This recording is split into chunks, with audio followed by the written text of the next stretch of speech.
Hello friends from all over the world. Welcome to Honor of Kings. If you don't know about Honor of Kings, don't worry. We will give you a full understanding about the game through 4 episodes. If you already know Honor of Kings, you should not miss this program, as you will find all the key information you want to know. Honor of Kings is a mobile game developed by Tian Studio Group focusing on battle. It was released in China on November 26, 2015, and is currently the mobile game with the most players in the world. You will find a large number of unique heroes and finely designed skins in Honor of Kings.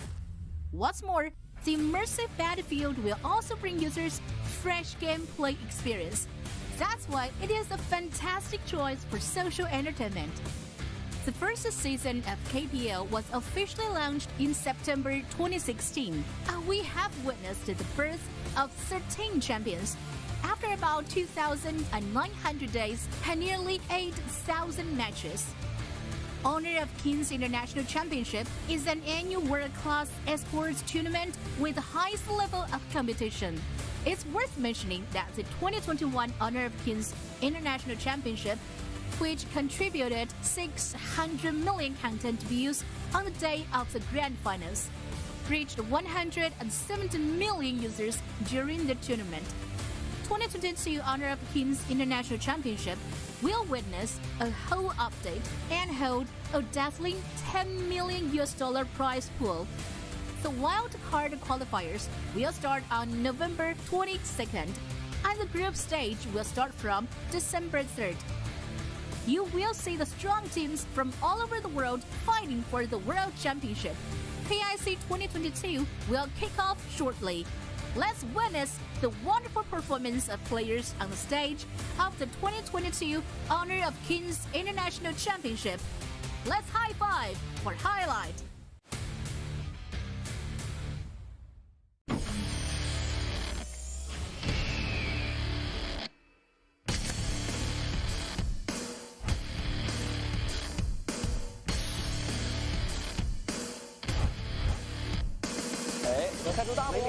Steal the flesh. Nothing is more important. Nothing draws a shock better. 进来了，男的没进来了，刚被人群当中开始乱抓，已经被带走，3杀。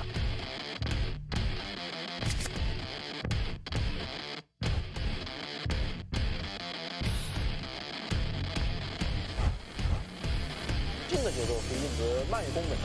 动手了，打起来，开进。I project myself onto my mirror. 换位躲了关羽一下，然后再回去打一下，继续往上一打，还杀掉了一个，谢头还不敢操作。关羽没大这一波。是的。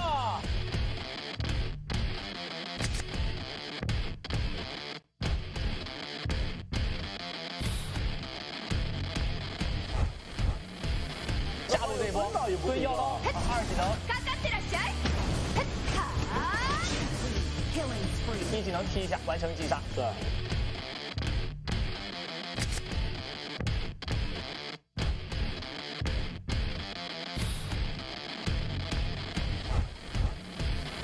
这波已经先扫了 ，GK 撤了出来，没有选择打死战，都赚满了。Are you ready? Let's go. 4连超凡秀动。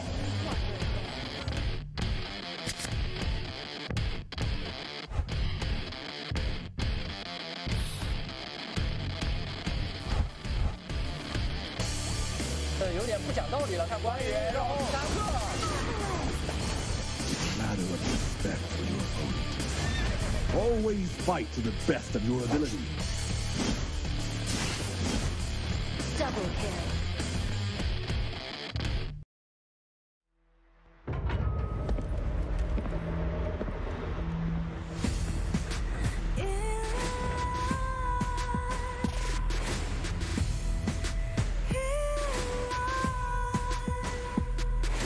What's a life without its worth? Compromising with what hurts inside. When you let fear decide your fate, you don't choose which path to take in life.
Ladies and gentlemen, welcome to the 2022 Honor of Kings International Championships semifinals.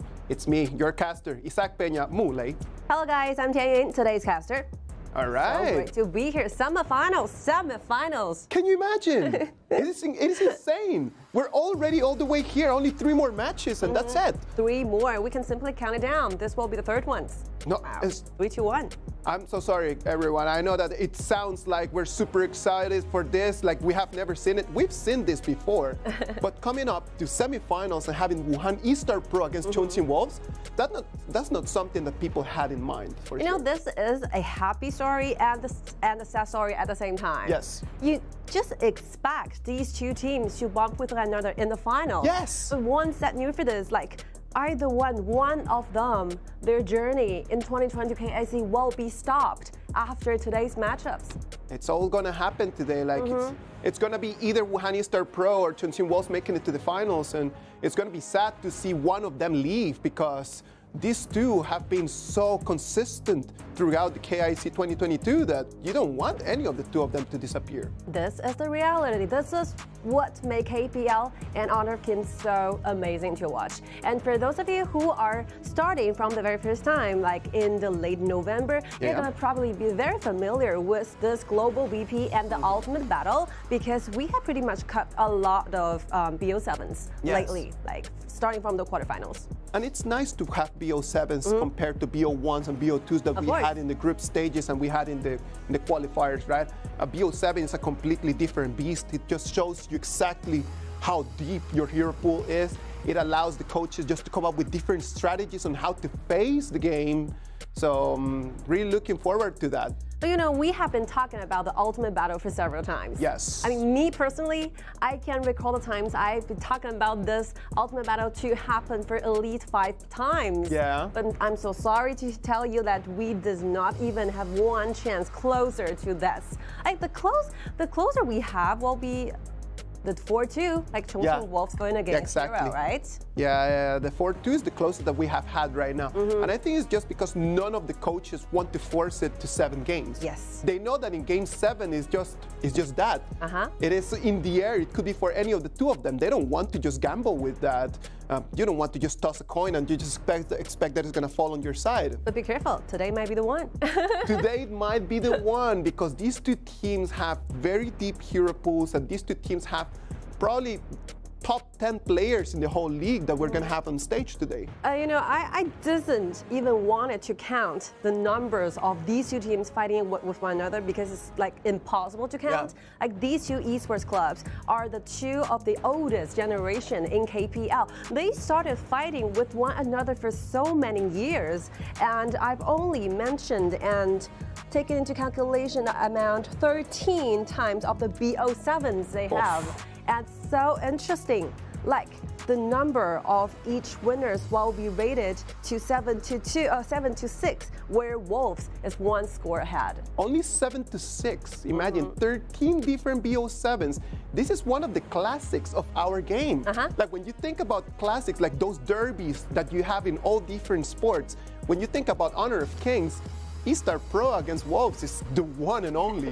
There's no other game that can be more classic than this one. So it's like a happy and a sad story at the same time. True. We hope to see these 2 teams go into the grand finals, bringing us the most wonderful, incredible tournament to the grand finals all again. But sadly, they bump each other in the semifinals, and hopefully we're going to see a good, incredible match for today. I'm totally sure that today everyone is up for a feast. Believe it or not, what you're going to be witnessing is going to be top level of this game in the whole world. That's it. There's no other introduction for what's going to happen today. So enjoy every single game of these because that's what's going to be. It's going to be a feast for everyone's eyes. The way that they're going to be using their mechanics in here, their understanding, their opportunity to show us what they know about the game. It's going to be something that an early Christmas present for everyone. Merry Christmas at the same time, yeah. And no surprising because there's not gonna change into the starting up list. Like these 10 players have been stuck into 2 teams for a long time, so they will not have any change in their starting up list. And hopefully these Tian players are feeling their best for today's battles. Because I'm sad to say this, only one team get to continue to the finals. And here we go, let the battle begin.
Shenzhen, China.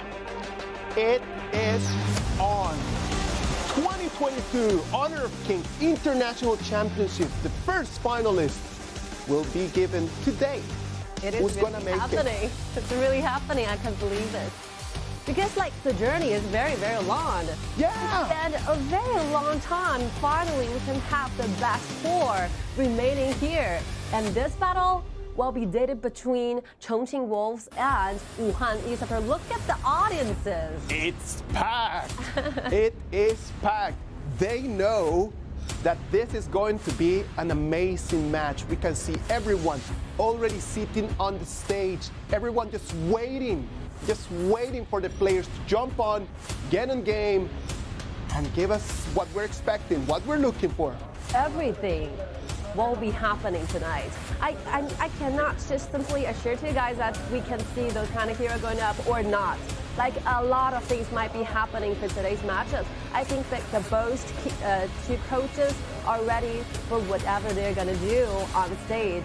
And look at those like homework these coaches are holding. Can you imagine, like, whenever that I prepare to cast, like, I feel sometimes that I'm just carrying a lot of paper, and then I just end up seeing the coaches, and I'm like, nah, I'm just carrying. I need to keep working. It makes me feel like completely at a different level, man. That's why they're coaches, and that's why they are at where they are. Two of the most successful coaches in the history of our game. I mean, the workload for being the main coach for this kind of team, you gotta work hard. You have to predict what kind of draft, what kind of competitions that your enemies are going to prepare for you. And you have to design a full set, 7 in total matchups, the competition you are gonna be getting to your own boys. It's a very complicated job and really need a full team to do this. A full team of people, because you can only see 5 people on stage, right? Like, you can only see those 5 names, and sometimes you get to see the coaches. But behind these 6 people, there are hundreds of other staff that have worked really hard for these people, for these 5 players just to be at the top of their game. Just for these 5 players to be able to come here and perform. There's hundreds of people behind them. Not only the audience, not only the fans, the staff in each of their clubs. Everyone has worked really hard for this day. Exactly. This will be becoming the stress that these 5 players are facing right now, because they are the hard work as a group, as a result. So today, this battle, they are destined to win. Like Destiny put these two teams together again at the same time. We have like 4 major tournaments for 1 year, Yep. which will be like the first one, spring season KPL, summer season KPL, the Challenger Cup, including the KIC. And these two teams have been facing with each other for 2 times in the grand final, spring and the season KPL all the time, and 1-1. With E-Star winning the spring season and Wolf winning the summer season. It will be a tie here right now. No, it's gonna be a tiebreaker in here. It's gonna be a complete tiebreaker. Let's see what SK can do. This man has the highest win rate of all coaches right now in KPL. So is he gonna be able just to come up with a completely different system, a completely different strat that Lin cannot see? You know, SK actually has a winning record that no coaches can exceed to this point. He brought 3 different teams to 9 numbers of the grand final final. 9 times. 9 times. There are coaches that have never been to the finals, and this man has brought 3 different teams 9 times. That's crazy. That's pure talent. Like, imagine those experiences will result like hugely in today's preparations. So hopefully, like E-Star have the whole thing being prepared. And Chongqing.Wolves definitely not an easy mountain to buy. Nope, not. I would say that that's going to be the steepest mountain. That's going to be a huge challenge if E-StarPro wants to make it to the final, just trying to beat Chongqing.Wolves. Chongqing.Wolves on itself, like one of the strongest teams that we had in here, right? Like I remember the games between Chongqing.Wolves and EDG.m at the beginning of the group stages, right? Like they ended up with a 1-1 tie in that BO2.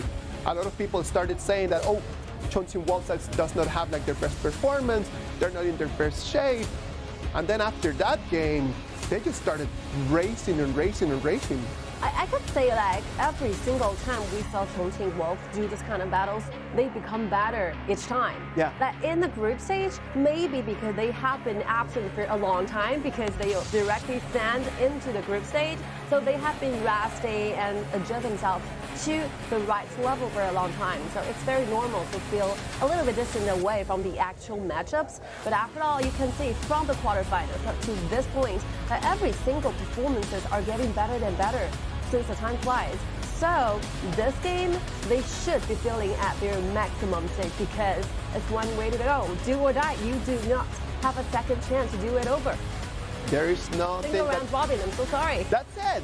And that's the main idea, right? Like on the 30th, both of them, they want to be on that stage on the 30th. Both of them, they want to make it to the finals. And there's no tomorrow. You need to start showing today that you want to be there, that you need to do it. Like there's nothing that you can just say like, oh well, maybe the next game. Oh well, maybe I'm gonna start this slowly today. No, you need to go all in, all in. And from the group stage, from the quarterfinals, we just have the idea that what will be happening, what will be your results when you're making those little mistakes in front of Wolf, in front of E-Star. You will begin to collapse as a whole team. You don't want to show your weakness, you don't want to show your shortage to your enemy. There, grab it and make it the end of that game. All right, turning things a little bit, just starting to summarize. E-StarPro comes in here with 0 losses. 0. How do they make that happen? What is their formula? What is their secret? Just to make it all the way here with not being able to lose against anyone. I'm not saying that you can see those 5 very talented, very young players. Yeah. They have a very deep hero pool. This will be the main factor that why E-Star is such a great team together. And look at how various those compositions they as a team can offer you. They can play the warrior side. Yes. They can play the tank and assassins. They can play the mage assassins. They can play those marksmen with different kind of styles. They are so changeable in their styles, so making their enemy very hard to guess what Wuhan is planning to play today. versatility is going to be one of their strengths as we move into game one. Ladies and gentlemen, Wuhan.eStarPro is going to be taking the blue side and Chongqing.Wolves will be taking the red. This is really, really typical for those good teams. They're always trying to eliminate like system, like fixed composition instead of one single character. That's the reason why Wuhan.eStarPro put Agudo in the very first ban. Yeah, they don't want you to have Agudo and Machao straight up, right? Like, and then that pick of Wang Zhaojun might not sound like a very meta pick, but at the same time, it just completely destroys a lot of the different options that you could have to reply back to what eStarPro is going to show. Now, after the first draft, we're going to see the answer why SK choose to battle with the strategy in the very first place. This is very important. We can rewind it a little bit after seeing the whole composition form from eStar. Of course, look at that. Gong Sun Li is going to be the first pick for Wuhan.eStarPro. If it's available, I'm going to take it. And on the other side, Chongqing.Wolves is replying with Mai Shinanui and Zhang Fei. Oh, okay. Like we are starting to see those selections, right, on the heroes, which means that Wuhan.eStarPro is trying to make a very stable frontliner, Ata, alive all the time. Ata together with Sun Bin will be a fixed composition here. A very good balance in between early game and late game with that Sun Bin Ata combo, right? But Chongqing.Wolves. Oh, Lamb, like just Xiao Pang's Lamb is gonna be danger. It's gonna be danger for anyone who's gonna be in the back line from Wuhan.eStarPro. We don't want to talk a lot about the hero itself, but talk about the player, right? When you have someone with the characteristics as this jungler for Chongqing.Wolves, Pang, you don't want to give him such an OP jungler like this, right? It's just crazy. I mean, this player, I don't know how to do this, but he always finds the best angle. You know, the good ones, well, it's not enough to describe those time and those angles he finds up to the backline and kill them all. That's why it's so lovely just to cast his games, right? Because normally you would always understand what are the possible angles, and the man is always showing you a new one. The best solution. Best solution is always. Chongqing.Wolves gonna go with Xiao. All right. A front line paired with assassin. Oh. Appearing already. Chang'e. I like Chang'e a lot. Yeah, but it was not among the meta until like a couple of games. DRG.GK. Yeah, exactly. They just completely just took that Chang'e out of them from the box that we had to just put in there. Took that Chang'e out of there and put it right there in the meta, and then in every single BO7, that hero has been showing up more and more and more. You know, Chang'e is a like perfect solution for eStar because, I mean, we have been talking about how vulnerable Sun Bin can be in the early game, so you really need to form like two standing up frontliners for your own composition in the early game. Yes. So Chang'e will definitely be a good choice because this hero in the beginning phase of the game will be extremely tanky. When there's no actual damage, you can see Garo is beginning taken out. That is one way to make sure that Chang'e will be as tanky as possible. Chongqing.Wolves on the other side, replying with no marksman composition. Yep. Straight up with Fuzi Xiaohodun on both sides. Wow. You know, the damage will not be enough in the late game, but speaking of those initiations, speaking of aggression, I think Chongqing.Wolves can pretty much cover all the things they want to do. But just imagine if Wuhan.eStarPro finally stalling this game to the very late, I'm afraid that in total the damage from Chongqing.Wolves will not be enough trying to finish off within one single team fight. And the key is going to be that Sun Bin, right? Like Sun Bin and the flux capacitor. In the moment that you have enough cooldown items, like cooldown reduction items, and then allows you just to be able to play that too in an endless loop. Just play that second ability endless, again and again and again. It's going to be difficult. There's not enough burst damage coming in from Chongqing.Wolves to be able to eliminate anyone instantly. This is a quite unusual pick.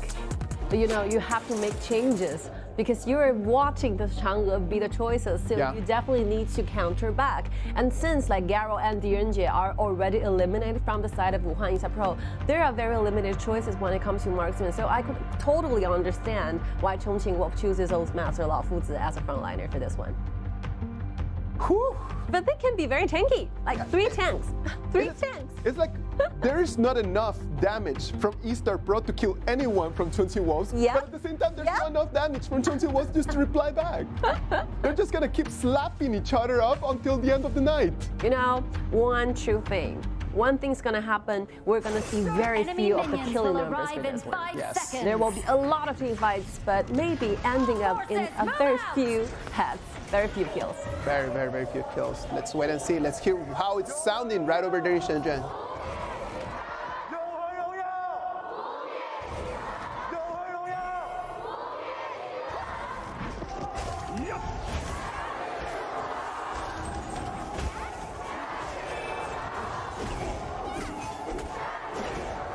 All right, thank you for your support, and hopefully these kind of positivity will be influencing and give good results to the players. And East are finally making those aggression moves into the jungles.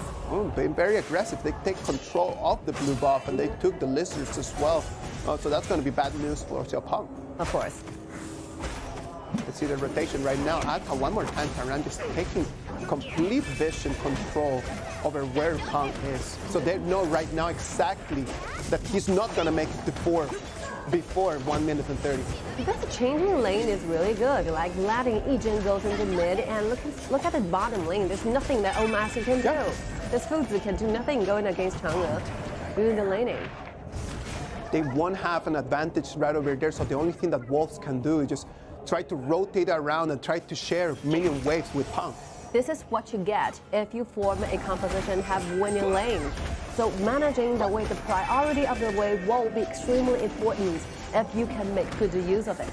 This is one good way to demonstrate how to be taking over all those kind of jungles when you have the winning lanes. Look at the rotation. 4 people come into mid, trying to force EDG to leave mid lane. They need to get EDG out of there. That's just completely narrowing down what Xiao can do. I mean, what really matters is the second round of the blue buffs. Like 8-second countdown, and Alpine still up in the top. Yep. And then E-StarPro is going to be taking that Tyrant. They have the foot on the gas completely. Nothing. They have been able to allow Chongqing.Wolves to take nothing. Oh, this rotation is really good. They send Tian solo into getting this blue, and the rest of the 4 just rush back to their own blue, just in case.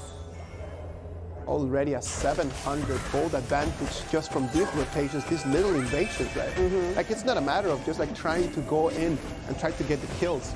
It's just coming in and just making the gold difference at whatever cost. I mean, Wolf is ready to exchange blue bluff for going against the E-Star, but this kind of rotation does not allow them. Does not allow them just to go directly into the blue since Chongqing has not get to level 4 yet. Very difficult, very, very difficult start of the game for Chongqing.Wolves. Let's see if it's going to be Wuhan.eStarPro, the ones that they're going to keep controlling the game, or Chongqing.Wolves can try to find a solution around it. Some sort of a little scrimmage is the only option that I can see for Chongqing.Wolves to try to stop this huge momentum that right now E-StarPro has. The E-Star, with this kind of composition, they are very difficult to be catched, to be caught. I see those accelerations, see how mobile the whole composition is taken right now. Yeah, you're right. Look at that. Like they want, like Chongqing.Wolves, they want to do something. Look at them just already just catching the vision. Comes in. Yang's gonna jump in, face in first. He's gonna be taken extremely low. They're gonna come in, but the damage is not enough. Look at that. We talked about this. Tian takes so much damage at the same time, and Wolves are gonna have to replete. Team Rome is getting closer to Lam, and since the blue have already respawned again, let's see who will get this blue in turn. Oh, immobilized. Yang is going to fall. he did not stand much over there as the lunar smash just locked him down. I mean, the beginning of the team fight, Esau is usually doing a great job. You can see Ziyang, the minute he saw these two enemies hiding in a bush, he just unleashed ultimate. That kind of ultimate helped Ziyang to manage a way, and then Qingrong making the rotation, trying to circle back to the backliners and using the flash and the first ability to hit like Xiao Yu right in the target, getting the first blood to the team. Getting first blood right now, Yicheng already with Doomsday. That's going to be another problem for Wolves that they're going to have to try to solve. Wow, Wolves is facing a lot of pressure right now. It looked like they could have taken at least one kill over there in that bottom lane, but we talked about it, like this composition, pretty tanky. Yeah, that's true, but who's going to deal the damage? It's going to depend a lot on what Xiang Yu can do on that Mai Shirinu and what Xiao Pan can do on that lamp. That initiation is perfect. They're just lacking some of the real, like, true damage. Some damage needs to come in. They're not going to contest its turret. Ether is going to take it completely free. Has destroyed a tower. Rotation to mid. Again. One more time, look at that. It's been taken to half of its HP, but the counterattack, the Sage's Might is going to find Zero. Zero is going to be locked down, but it's going to be Mai Shirinu. He's just going to fall. Double kill for Zero. No double kill for Ethan is going to be. Again, lack of damage will continue to be the question for Wolves. They tried whatever they can do, trying to initiate, trying to deal damage, but it's just not enough. Like I see EDG.m trying to manage a way down. A little more dash while they buy EDG more time. Oh, he's going to explode finally there. I think huge. This is it. I think this is it. Yeah. This is it for Wolves.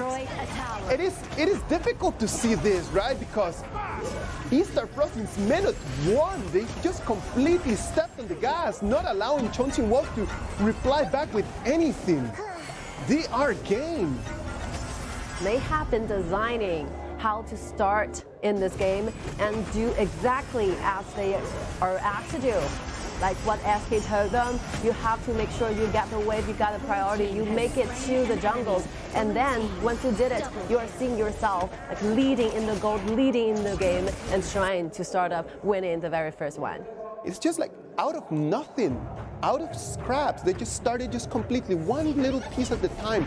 They just made a 1,800 gold advantage. And then Chongqing.Wolves, like when they wanted to reply back to that, they had nothing to reply to it. And look at that gold advantage after these whole fights, it's become already 7,000. Look at the individual gold difference between these two mages. 2,000. 2,000 gold. Mai Shirinu has no damage That's whatsoever. one complete item, the differences. Nothing that Mai can do right now. More than just stand over there and then just pray for mercy. Rotational here one more time. Taran comes in, checks on the Firehawk. So Chang'e is a very, very special hero. Once he have a full mana state, he'll be extremely tanky. The whole tankiness is related to what's the amount of the remaining mana he has. So you can see like right now, Qingrong fully mana, even gaining himself an extra blue. This hero will be starting to be invisible from now on. And the way that Chang'e can recover mana, it's not only through the blue buff or not only through items. Of course. Like its ability at the same time allows her just to recover mana at the same time that it's dealing damage. Okay, something happened down there. Oh, look at that. The Sage's Might is going to find Huahai, but the damage does not follow. Fly is going to have to use his ultimate to run away as the middle turret, level 2 turret is going to fall. Oh, it's the second one. They're aiming to the high ground tower this early. 8 minutes. Fan is going to stop the minions right over there at the edge. But it's gonna come in. It's gonna be extremely low. Like Fly taking so much damage. He cannot suck in from everyone. And we can see the mini-map there, like Yao Dao. Boots is still trying to make one lane going out. One last effort. Look at that. He's gonna have to proc his ult in the last effort. Fan's gonna have to go back. He proc his ult, but it was not enough. Yao Dao being taken down. He's gonna use his Sage's Might to try to run away. It's not gonna be successful. The minions are coming in. Xiang Yu goes back to the fountain. Now the wave is gonna be clean and they have to rush back. But still, like, it's looking so bad for the Wolves because they're losing a lot of things in the map. You need to build enough goal defense. You need to have enough tower to defend your own territory. But right now, I see no time for them trying to develop this kind of qualities. No, like there's nothing that they can do right now. Did you see the way that just Fly just disappeared from the map in there? He's supposed to be the tank of the team. Nothing he could have done. He's got no items. He's got 3,500 gold only. Even the support, Xiao, having more gold than Fly. Xiao taking so much damage one more time. He's gonna have to try to run away. Tian was on the hunt, but lets him go. Machino waiting for the right moment, but just not have the damage. E-Star is ready to take this common objective, taking the dragons. It will be 2 if they wanted to. I don't think that there's anything that Chongqing.Wolves can do to contest that. E-StarPro would want to make the rotation. But I don't think they have enough time. Tian will be on spot in the next already second. got the vision. 20,000 still HP for the dragon. Comes in. It's going to be the wild blood that's going to push everyone back. One last touch and it's going to be Falcon, the one that's going to connect it. But Xiao is being cornered by 4 enemies. There's no way they can make it out. No way that they can make it out. And right now it's going to be 3 people from E-StarPro, the ones that they're pushing for. What E-Trong knows that he just needs to poke his damage right now. No one can stand it.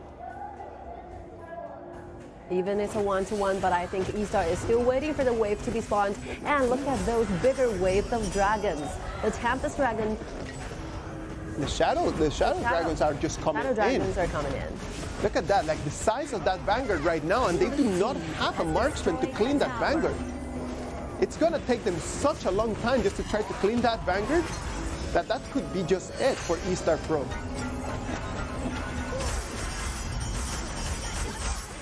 The speed that Tian is just taking that loop off. Completely out of this world. Like Xiao does not even have 1 single blue in this current game. Not even one. Nightmare. Immobilized is going to have to force his ult away, trying to escape, but it's going to be useless. Perfect control coming in from Tian. The Vanguard comes into the bottom turret. That turret is going to disappear. Tian taking the damage from Yao Dao. Yao Dao trying his very best, but Tian does not even feel it anymore. Tingron stand up front trying to initiate. It's not going to be it. Look at that. The Vanguards come in. Immobilized one more time. Yao Dao is going to be taken down by the damage. Pam Pam trying his best, trying to take someone down, but he's not going to be successful. Xiang Yu is going to be stunned down, taken down by Hua Hai. It's going to be a complete ace. E-StarPro is going to take game 1. You know, this is not only a game 1. For the whole series, we have been talking about this for a lot of times. We are playing in global BP, which means that the heroes that you selected before cannot be used again. Yeah. And in this one, Wolves is losing a lot of meta picks. Yes. You don't count numbers of the machinery of the lamb they use. Those will be the score scatters for these kind of teams. And one more thing, you are losing Fuzi, you are losing Xiao and Zhang Fei at the same time, which means that you will be deeply in danger when you're trying to form up another composition, including another frontliners. And that's the issue, right? Like you go and gamble in with this combo, and you gamble in with using those super meta heroes. You're expecting that you're going to get the result, and if you do not get the result back, you do not only lose 1 point. You lose all those options to try to gain a victory in the next game. I mean, speaking of who will be the MVP for this one, I think for the players, Qingrong might be it. But for the whole system, the whole team, SK. Yeah, I would agree with you. Let's wait and see if they're going to give it to SK, right? No, I agree with you. Qingrong did amazing, right? Like just coming in with this exact hero. The stuns were there, the damage was always there, and he was clearly a very important key factor just for E-StarPro just to start tanking since the very beginning. They come in, they take that early blue buff, and then they just keep rotating, take control of everything in the map, anywhere that they went. That's true. I would say Qingrong had a very big important role. Look at the very first team fights. We can see like Qingrong surrounding to the backline and trying to guess out where Mai Shinanui is standing, and using the flicker together with the first ability, get the very immediate like stun to Mai and get that kills. That will be the first round of where E-Star is trying to take control of the whole game. And you can see a lot of things happening in that single fight. Even though Ziyang is being brought very, very low, but Ziyang used a Purify, trying to get himself out of the being controlled and unleash that ultimate, making his escape that very successful one. I would say that all the team players are performing better than the Wolves. Yeah, like definitely. the whole state of mind from E-StarPro in here was just on a completely different level compared to what Chongqing.Wolves had in mind, right? Like they could do nothing. Imagine that someone with so much experience as Guang Yu comes in and did not have even one good moment where you would say, okay, the damage needs to come from this mid laner, right? Like it needs to be Mai Shinanui, the one that needs to deal all the damage, the burst in here. Nothing. Yeah, I was really wondering whether the player from Wolves are ready for this kind of compositions. Yeah. Because like SK is basically forcing them to choose foods instead of any other possible marksman. We talk about this, the second round of the pans here. Yuanjie and Garo are all eliminated. The resting will be like Mengya, but Mengya tackled down Stowe frontline very, very slowly. They wanted to choose Concert U as well, but Concert U is not going to be a good pick against already the jungle that has already been shown on the other side. Of course. So I was wondering if like the teams or the whole players know exactly what they should be doing using this kind of composition, right? So they'll be lacking those very important damage when it comes to team fights. And this kind of weakness is well known from the side of E-Star. So they make those very good rotations, and they're not afraid of being cornered down there because they have enough mobility to do this. They knew exactly the fact that not only they could just go in face first, checking on every single bush, there was no damage coming in from Chongqing.Wolves that could actually be lethal to them. There was nothing in there, nothing that they could have actually tried to do. E-StarPro won this one with a very big message to everyone. They might want to finish this whole game early, and they want to go back home and try to prepare for the 30th. I mean, if you compare the gains and the losses here, I think it's not only for the Wolves. I mean, for the Wolves, they're not only lose one single game, they're losing a lot of initiations when it comes to BPs. You're going to be facing a lot of troubles in the future matchups because starting from the second match, you're going to choose sides, right? Either you go to the red or either you go to the blue. But either side, you're facing a lot of things happen. You have to ban this, you have to ban that. You have to make sure E-Star cannot find a perfect, comfortable enough composition. A lot of things and pressures are going on, but you know, sometimes you have the sad side, you have the happy side. MVP, the most valuable player, Qingrong. We talked about it. No doubt. No doubt about it. Like he completely came and showed us why he's one of the top mid laners that we have in this game. Like he came in with that specific hero and played to the strategy. The strategy was very simple and very clear. He needs to withstand damage at the beginning, and then he needs to deal damage after that. Use the bush to hide his vision at the first time, making sure Xiao Yu will not have any sight of Qingrong where Qingrong is, and choosing the right target, choosing the correct angle to diving, using the flash and the first ability together. Beautiful job. Look at that. They tried to reply back, but then E-Drunk comes in, and he just goes berserker. Nothing that anyone could have done. Like he was completely undefeated in there. Look at that, Fan being taken down like he would be like just a squishy kind of gorilla. Nothing. Immobilized, comes in, nothing that could have been done. Yeah, this is one minor mistake from Wolves.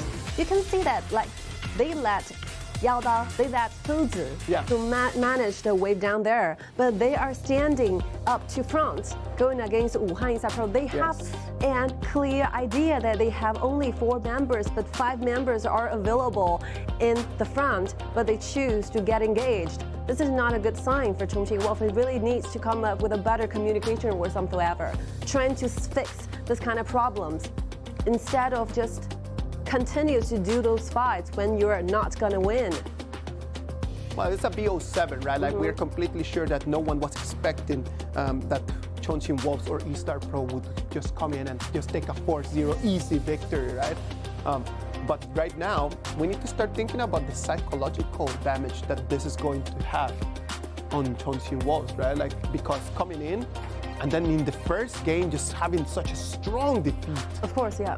That's gonna have some toll on their mindset of all the 5 players. But you know, no matter what happens, I really have faith in believing that Wolf will be having those abilities, trying to fix things up. They have been to so many games, so many very important ones, grand finals, not to mention they won so many trophies to themselves. They are able to do this. So just spend some time trying to figure out what's happening, what's not good, what's good, and trying to remain good and trying to fix a bad, and that's it. You are able to handle this kind of tasks. I'm totally sure that they're able, and I'm totally sure that this game too, they're gonna come in with a completely different face. They cannot just let themselves fall into defeatist right now. No, they need to come and show why they want to have a ticket for the 30. Game 1 is done right now. We're gonna be moving into game 2. Is it gonna be Chongqing.Wolves, the ones that they're going to take that victory and level it to 1-1? Or is it gonna be eStarPro just continuing with that amazing pace that they just showed us? All that's gonna happen after the break.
In competitive games, like normally authority, it's a very big word, right? Like sometimes you come into a game and then you know that your opponent is stronger than you, or sometimes you come into the game knowing that you are the top dog. I didn't think that anyone thought that both teams were going to come into the first game thinking that they were superior than the other. But the way that eStarPro just played and the way that they won, I think that is just showing to everyone that they are the top dog in this matchup. Unexpected. I mean, I will only use this word to describe what's happening just now. It was very unexpected. We're not thinking about such a big and solid victory from eStarPro. We were not expecting that. We were expecting a little bit more of a 16, 17 minutes kind of game, right? Right. It was not there. Didn't even imagine that the whole game will be started to lead in a very single blue buff. So eStar is actually winning since 30 seconds, second, third. So that's the thing. Like a lot of people don't understand that you don't need to just come in and then you start killing. You don't need to come in and start fighting. Look at what eStarPro did. Like they just built a 2,000 gold difference out of nothing. No engagement, no kills, no anything, and they were already in the lead. That's insane. That's insane. And let's see. We've been talking about how pressure. It's going to be a huge pressure for Chongqing.Wolves trying to figure out what will be the right composition for them to use for this match. And they're not saving anything else. Like Jin and Alta will definitely be the best solution for them. Let's just go. Let's just go. Like, imagine if they win, it will be a good news, right? Yes. But if they lose again, it will be 2-0, and they have already used up Jin and Lam together, this kind of pair. So look at that. They're going to be using Jin right now. The other side from Wuhan.eStarPro just replying back with Tian, Lan, and Mai Shiranui. All meta heroes. All meta picks. Like you would want to be facing that Tian with the Lamb, right? But that Lamb is already gone. All right. This is very interesting. They're showing off their answer this early. Use Chang'e again, like you did just now. You know, this gives like Wuhan.eStarPro some time to figure out what they're gonna get and counter back. Garo obviously will be banned away, no doubt. That Chang'e pick right over there, I think that Monkey can suck in all the damage that is going to be coming from Chang'e. So what is the strat with that, right? Because if you have a hero like Monkey that can just proc his ult and then just start sucking in the damage that Chang'e can deal, then are you just going to use that Chang'e just for tankiness? I leave that question that's wide open over there. Luban will be given eStar a lot of choices when it comes to marksman. I mean, eStar can still try to grab those kind of composition that they feel the most comfortable with. Even though that Chang'e can be tanky, but just imagine if this kind of hero does not have enough gold, it will also be a vulnerable hero. Yeah, exactly, because you won't be able to actually build on no items, so you won't have the damage that you would get from that extra mana, and you will get the tankiness from that extra mana. I think that Chang'e is just going to end up being utility. I don't think that Xiao is going to be taking the spotlight in this whole game, and that Chang'e is just going to be utility. Use it for a stun, use it to suck in some damage, and just to allow Yao Dao to find the right place. This buys Chongqing.Wolves better and more time for Lady Sun to be at the right place. Yes. Just buying time. Buying time. Let's see how Wuhan.eStarPro is going to reply back. A lot of options over there for marksmen available for them. They could even try to go Marco Polo. With Marco Polo would be an option. That's true. They have Marco Polo definitely be a good choice. Because Alta and Chang'e at the same time, those extra damage will be needed. Getting ready for using Zhang, whether it's going to be fixed. Okay, it's a lock. It's locked down. It's going to be a lock. They're just going to straight up just go in for Yao Dao. Oh, and you still want to go to the slumber? I don't think it's a good idea. they're just putting Marco Polo in such a comfortable position. They're just putting Marco Polo just in like this, just to have a winning lane straight in there. I mean, SK is really destroying what Chongqing.Wolves have been planned. Yeah. I mean, this Zhang Liang is way too unexpected to appear in this kind of game.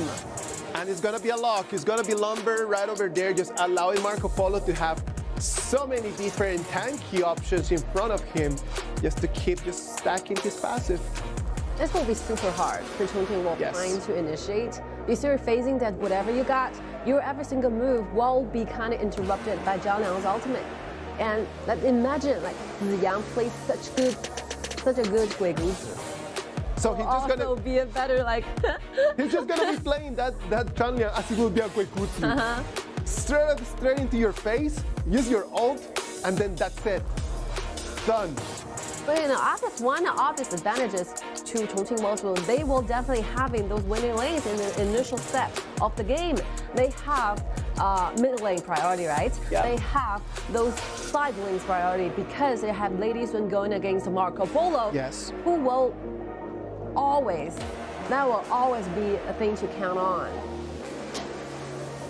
It is a very interesting combo, man. It's a very, very interesting combo. And also they have the Ata with the smite, so they're ready to do the same thing that like eStarPro just did in the very first game. They're ready to dive in, they're ready to take control of the commentator chapters and those blue buff away from Huahai. But whether they can do this using this kind of frontliners, I doubt it. It's gonna be difficult for them, right? Like they have a very clear strat over there, just being very aggressive, just come in and try to take control of the game at the beginning.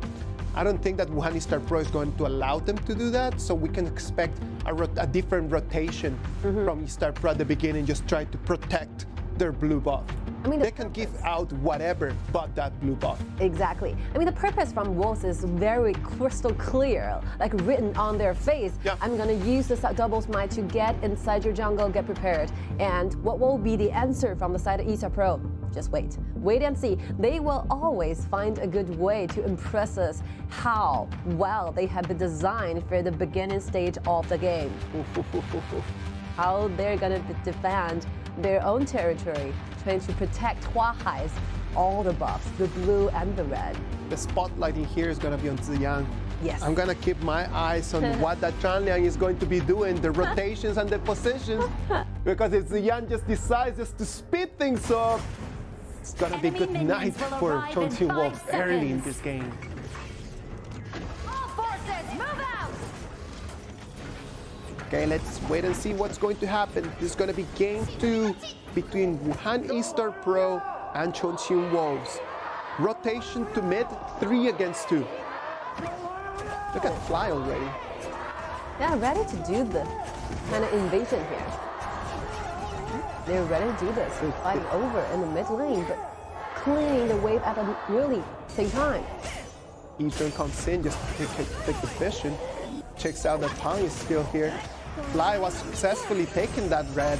And right now it's going to be 3v3. Tian tries to force them out, trying to protect his jungle. And look at Huahai coming from behind. Oh. Fly is extremely low. Can he run away with this? It's going to be Huahai, the one that's going to be stunned down. It's going to be first blood for Chongqing.Wolves. All right, this is the early tankiness that we talk about. Even though we thought that eStar might getting closer to the first kill, but you can see that the damage is not enough, and those tankiness screaming, bursting out from Chang'e. Yes. That's the reason why Wolf is determined to have Chang'e as the mid laner for this one. Oh, and that's it. Like the Lunar Smash comes in and locks down. Huahai stuns him right over there, making him a prey. He thought he was the hunter, but then he became the hunted. But after all, you can see those exchange in the lane is extremely interesting from the side of eStar. They have Meng Tian goes in the bottom while setting Marco Polo up to the front. Marco Polo is going to have an amazing day against whoever that decides coming in here. It's either going to be Xiao coming on that Meng Tian, or it's going to be Xiao coming on that Chang'e, or it's going to be Fly coming on that Ata. And both of them are a win for Marco Polo. Just trying to buy Yi Zhen those safest down time, trying to develop Doomsday or Sparkjacker. Rotation to top, 8 seconds for that blue buff. They have their eyes on it, but Tian has already the vision. Blue is about to spawn, and Huahai standing up front, trying to defend this blue by his own. They cannot come in and contest this. They already have a 1,000 gold advantage, and they don't want it just to get out good off, just like that. Yeah, what really matters will be the second round, you know? For the Wolves, trying to snowball lane. Trying their very best, but right now, as you can see the rotation over there on bottom lane, I do believe that eStarPro has the advantage for the Tyrant. Oh, there will be the replay just gonna happen. You can see those damages. First blood. The damage coming in. So decisive. 3v3 over there in mid lane. Xiao is extremely far away and not participate.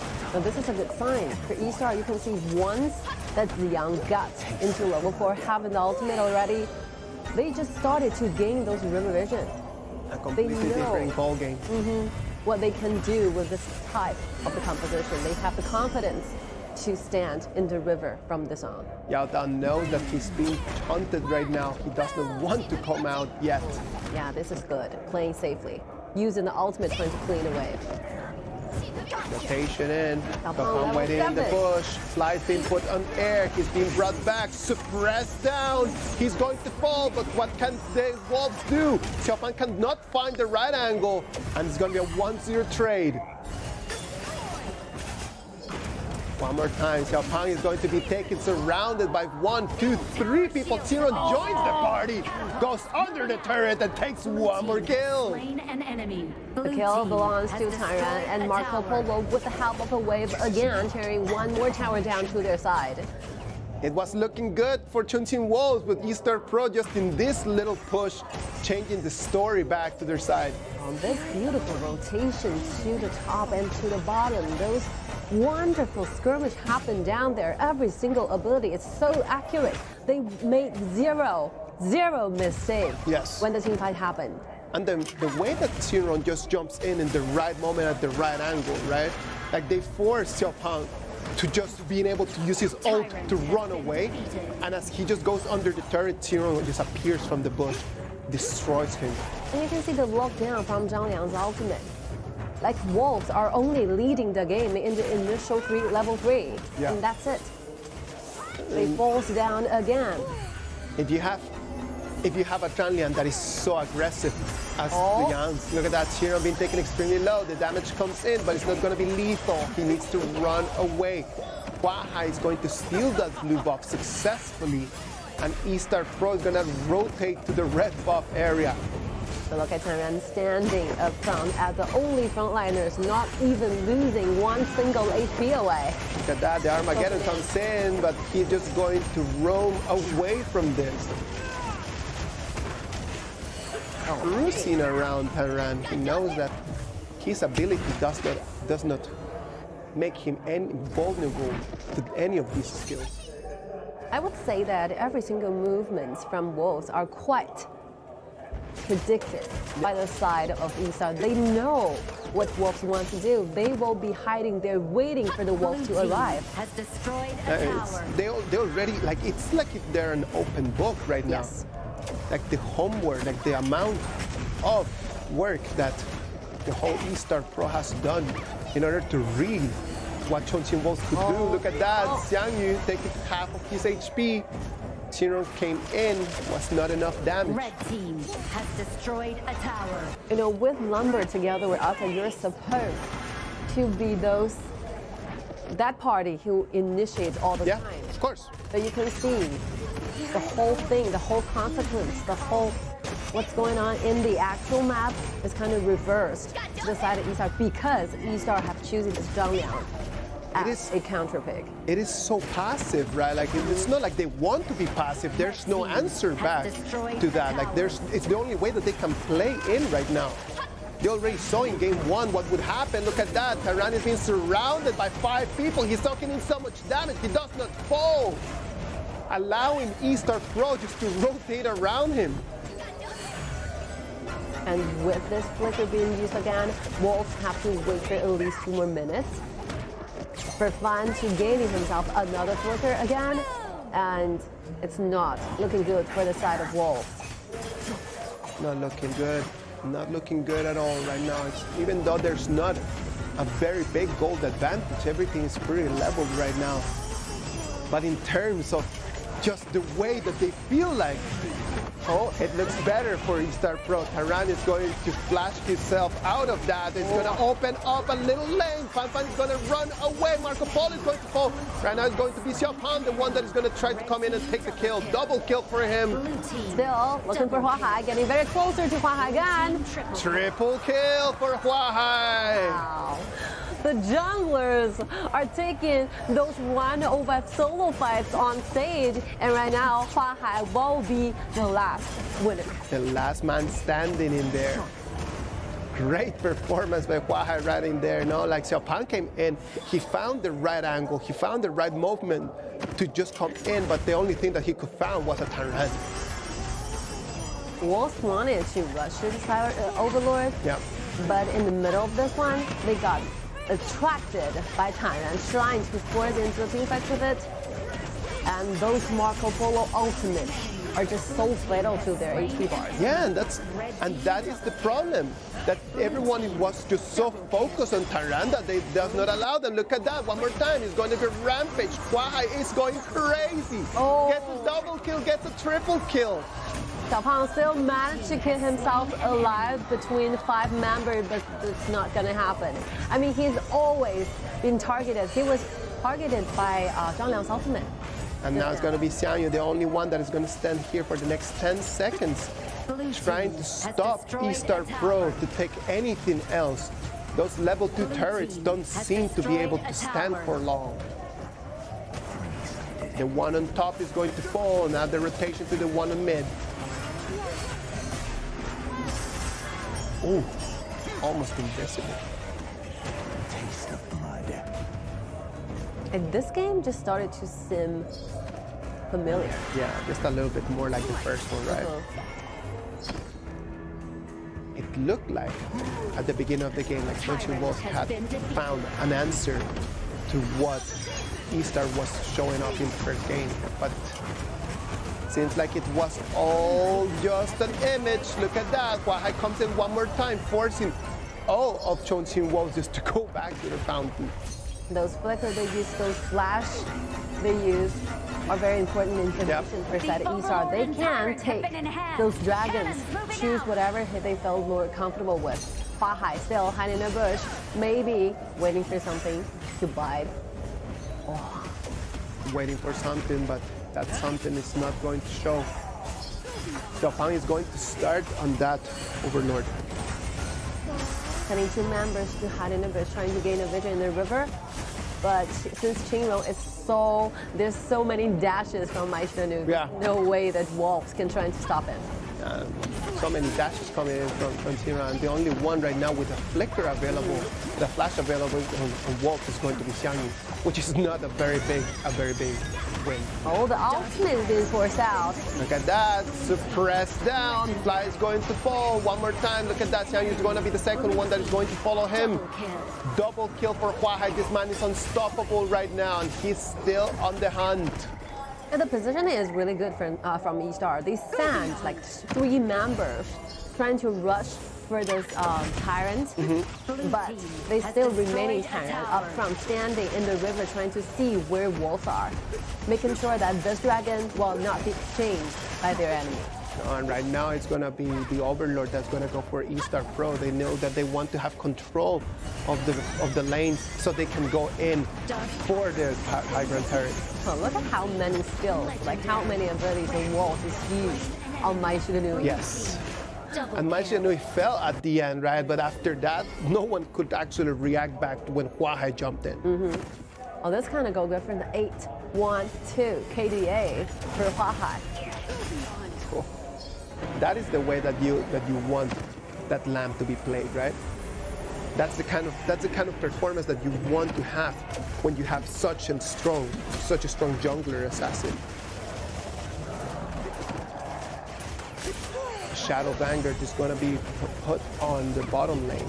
The rotation just allowing the eStarPro to put some pressure over there in mid lane. They know that the Vanguard is going to be doing its job on its own. Wolves, well, they buy themselves more time while they find a solution to this. And they're facing a lot of dilemmas here. I mean, even clean away will be a huge threat, a huge challenge for them. Yeah, look at that. Tian is being taken all the way to half of his HP, but the turret at the same time is doing exactly the same. No one can do anything against this, and the turret is being taken to 1/3. Lady Sun's item, 7.7k. Still need sometime 3 items already. Oh, Qingrao. Use another dash. The flexibility just comes in, and then just everyone thinks that they can chase after him, and he does not even counterattack. He's just luring them away. Just reeling them and reeling them out. Different gaming style here. We thought like Mai Shunli might be assassin, might be looking for those kills during the team fights, but this one, like eStar is setting Qingrong as a bait, yes, trying to absorb all the common skills, all the abilities from a Wolf. And then when the team fight actually happens, Wolf will be having nothing to go back. And one more time, he comes in. Marco Polo comes in to try to get in, but he's the one that is going to fall. The turret is going to fall as well, but eStarPro had to take 2 kills in there. This is one opportunity for Wolves, even though they're losing the high ground towers, but they get 2 kills in return. And right now they earn themselves those times and opportunity to rush out. They don't have to stay in their high ground towers all the time. They don't. Like right now they could try to come out and try to get a little bit resources out of that. And that's why Huahai comes in to just to clean up house. Look at that. In the moment that Marco Polo jumps in, like he takes too much damage. Like he comes in and he did not stack up. His damage is not that, it's not that determinant right now. This might be a game turning point. If you're rushing into this kind of actions, Egen is using his own body trying to initiate the team fights, this might be given, like Wolf, this kind of times and the exact item they need. And I don't understand why, right? Because Tian was just sucking in so much damage and that turret was going to fall at the end. Fan being suppressed allows Huahai just to come in from behind. Look at the man. Lumber is going to fall first. Wow, look at the positioning from Tian. Standing between those 2 team fights happen, and there's no way that Wolves can just jump through Tian to get into the right target. They cannot just stay Fan there. There's no way they can make it through the crowd and the wall, the giant wall standing in front of them. That's the thing. Like there's no answer to what Tian is doing. Like Tian is just literally just standing in there, just taking damage from the turret when they want to take turret, taking damage from the frontliners when they want to fight. And he does not fall. Shadow Bangers, one more time. This time it's going to be spawned on top lane. They already have super minions from bottom. It's looking bad for Chongqing.Wolves. 15 minutes and 40 seconds right now in time of the game. They want to try to push it a little bit more, but look at that. Fan's going to be stunned, and one more time he's going to disappear. Xiao has a great angle, but the damage does not follow. Yao Dao trying his very best to try to suppress, but it's not going to happen. Huahai is going to fall, but it's going to be only Xiang and Yao Dao. It's going to be Yao Dao, the only one right now. It's going to be facing 3 people from eStarPro. Shut down. Shut down by Itong. It's going to be an ace. The Dragons come in. They're going to take the crystal. They're going to take game 2. Congratulations to eStarPro. The game will be leading to a 2-0 where eStar will be the one leading it. We talk about this for a lot of times. It's a single round robin. Only one time will be offered for you trying to make sure you get to the grand finals. And right now, eStar is looking so good if you are doing the comparison against Wolves. I'm not so sure what happened just now, but this kind of drop, this kind of BP is not a good way for your teammates to fight back. Like after the whole thing is fixed, like Mule and I are having those very worried faces. You can't see it because we do not show our faces to you.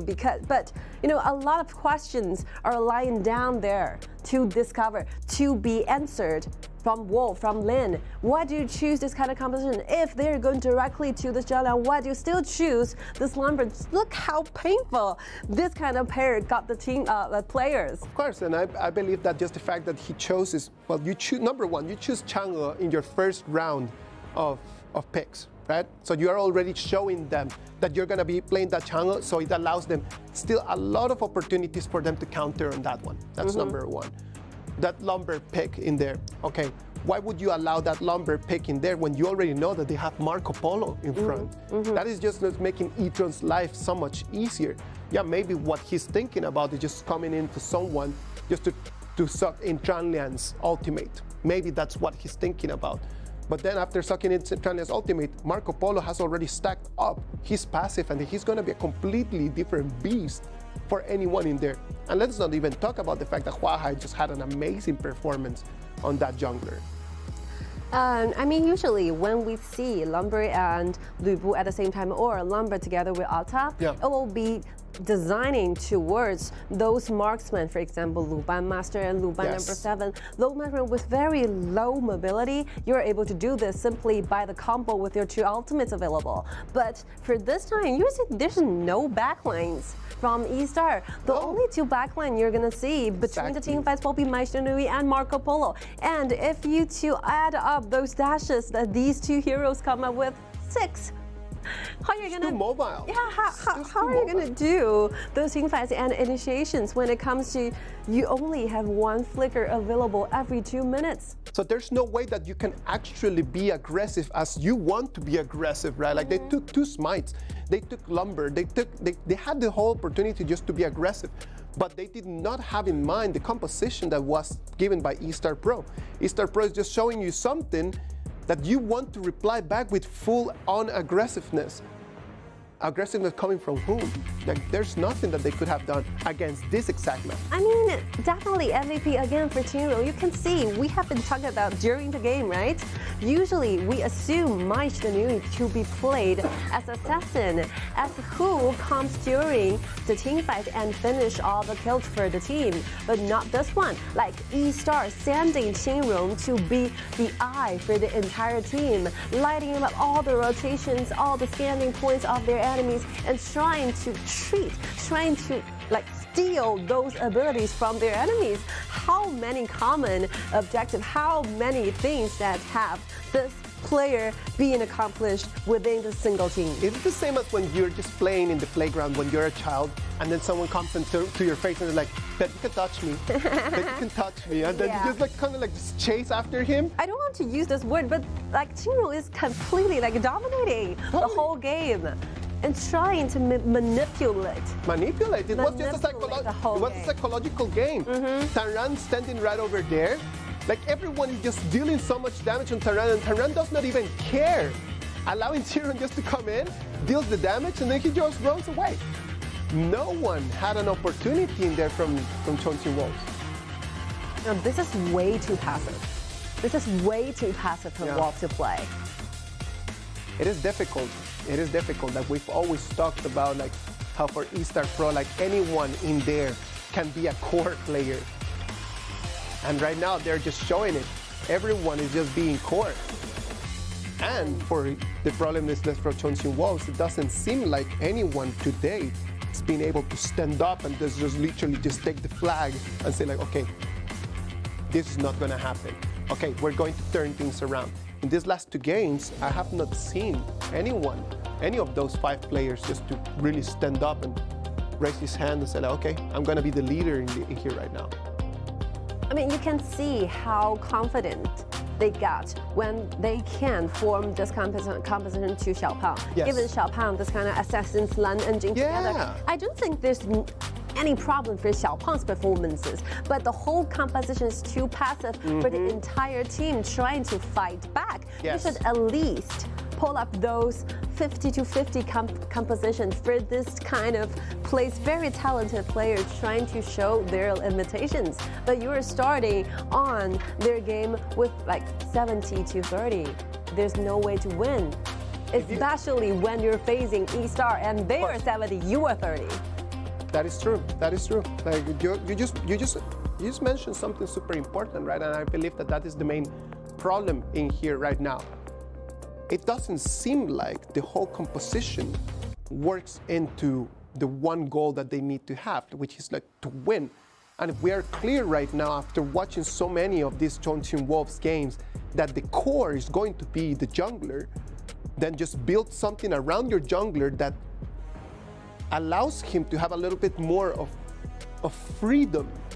Like I feel like in the first and the second game, they're just expecting just that Xiao is going to, out of nothing, come up with an advantage and with a superiority that would allow him to take on 5 people from E-StarPro. That's my feeling right now. Hopefully, they're going to change it for game 3, because if they do not, I don't see a way that this is not going to be finishing 4-0. Let's hope and see that what's going to happen. All that's going to be after this little break. Stay online.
All right, I'm gonna put it out there.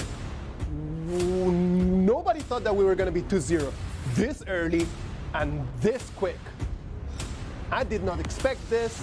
I thought that the games were gonna be a little bit longer. I was expecting to see some Tempest Dragons. We come in and then both games, eStarPro superior than Chongqing.Wolves. So from this time on, I think, we always kind of saw this. You were leading the BO7s and 2-0, but ending up in getting 4 winning in return. We saw this. It happened. I mean, Chongqing.Wolves still have a lot of chance of winning, but they should do something in their BP. You are definitely going to give your whole team a better one. Not to mention the 15-50. From this time on, I think you have to form better things in order to lift the whole spirit up for your boys. Laying huge pressure. Be good. We're with you, Lin. Come on, you got this. Let's wait and see what you can do.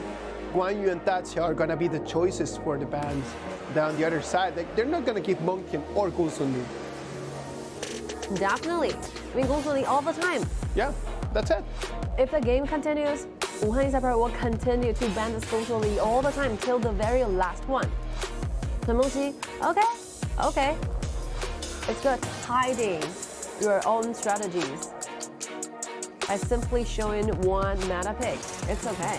But let's see what will be the remaining heroes in Wuhan.eStarPro's hero pool. That's the thing, is that Wuhan.eStarPro right now has so many different options, right? Like, they did not use anything very expensive or very luxurious, let's put it like that, in the first two games. And they were able just to take 2 Ws in there. So, Master Lupin and Lupin number 7. And this is well prepared from side of eStar. They have this Zhao Jun. The ultimate will be a good answer trying to aiming this Lupin pair. Like one ultimate aiming 2. And let's see, 3rd pick, Jing. They're picking the same heroes as Chongqing.Wolves did just now. Already, saving the future bans. Because all of that, you can see Mai Shenlu has been used from 2 parts, from 2 teams, and together Lan and Jin, so that Wuhan.eStarPro can only try to ban these meta heroes in the very first round again and again and again. So just by doing that, they're just kind of recycling the picks, right? Just by recycling that, then you can just like have 2 to 3 heroes just always on the ban phase. Just narrowing down a little bit the complexity of the whole BP. Oh, and right now, after setting the whole things up, they're banning those available choices when it comes to the top lane. They ban this initiation, this tank, this frontliners away. So they do not want Lian Point there. I imagine that they do not want to have their options for Lu Bu either. Lu Bu might be a best choice for Chongqing.Wolves. Yeah, exactly. It might be the best one. Is eStarPro gonna allow it though? They have already used Ata, Xiao Fuzi at the same time. Yeah. Only game 3. Agudo. All right.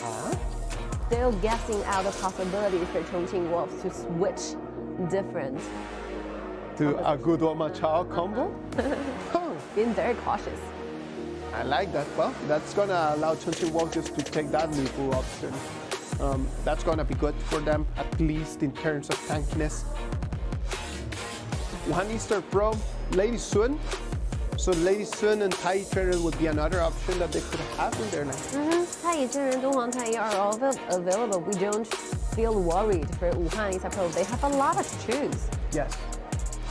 They have plenty of options. Now, the one thing in here is, it is game 3. You want to seal the deal. You want to just make everything just go your way as early as possible. Don't allow them just to have any options against you. So, Lady Sun and Tai Trader for me would be a more aggressive option compared to Lady Sun with something else. It's okay, and the final 2 picks from the side of Chongqing.Wolves. Because they have already used Jing and Lam, if they're going directly to those assassin core, only left choice will be Kill Touch Pena, but there's a little afraid of like short-handed. So they're going directly to this monkey. Combined with Wu trying to form a two solid frontliners. Two solid frontliners, and at the same time, the ability for Monkey just to rotate around and be able to find the backliners depending on the geographical part of the map that we're gonna have the fight, right? And that's, for me, the one thing that, wait, what? Checkmate. Prince of Lanling will be the last choice from the side of eStarPro. Tian is just such an OG right now. Like, I'm so sorry. Tian right now just being so aggressive. Like all the 3 picks that they've had for support have been all so aggressive. You're talking about aggression. This will be the final answer of being aggressive during the plays. And then what? The next game 4, he's just gonna come with goods and just be like, you know what? Let's just get this done. I mean, this makes perfect sense. I mean, back in the days when we are having those spring season regular run in early beginning of the year 2022, we always ban Prince of Lanling away if you want to take Luban pair.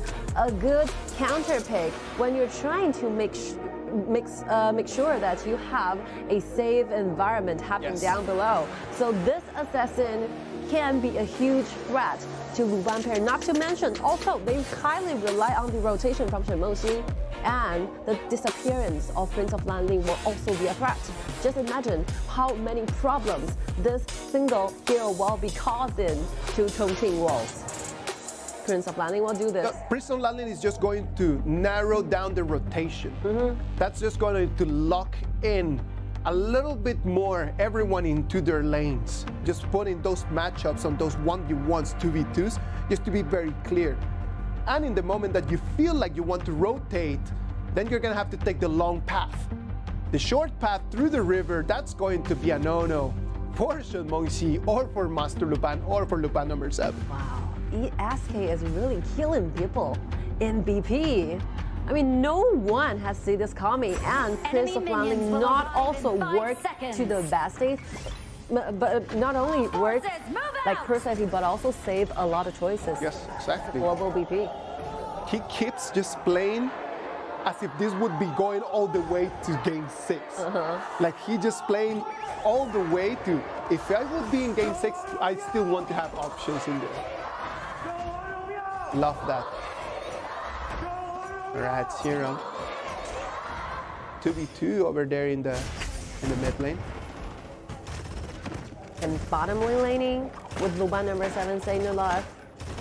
Should be worried a little more. Rush back for a little bit because Prince of Lanling will be everywhere. Oh, Legion, those burst damage is very high. Like, look at that, he wants to go for the kill. Love that, look at that. Talking about aggressive, right? So aggressive, I love that. Nothing, like, and that's I believe that's the whole thing. Like, I believe that the whole attitude needs to be aggressive. You cannot just only be aggressive by the picks, by the heroes. No, like, you need your the way that you present yourself needs to be aggressive. Look at that rotation, 3 people all the way to bottom lane. That's it, aggression. Make them fear. Echoing with what kind of aggression that you choose in your composition and act in the same way. Oh, stun throws, nice combo there. No damage coming in from Tian. Again. One more time? 2 times in a row and he's gonna fall. First blood for eStarPro.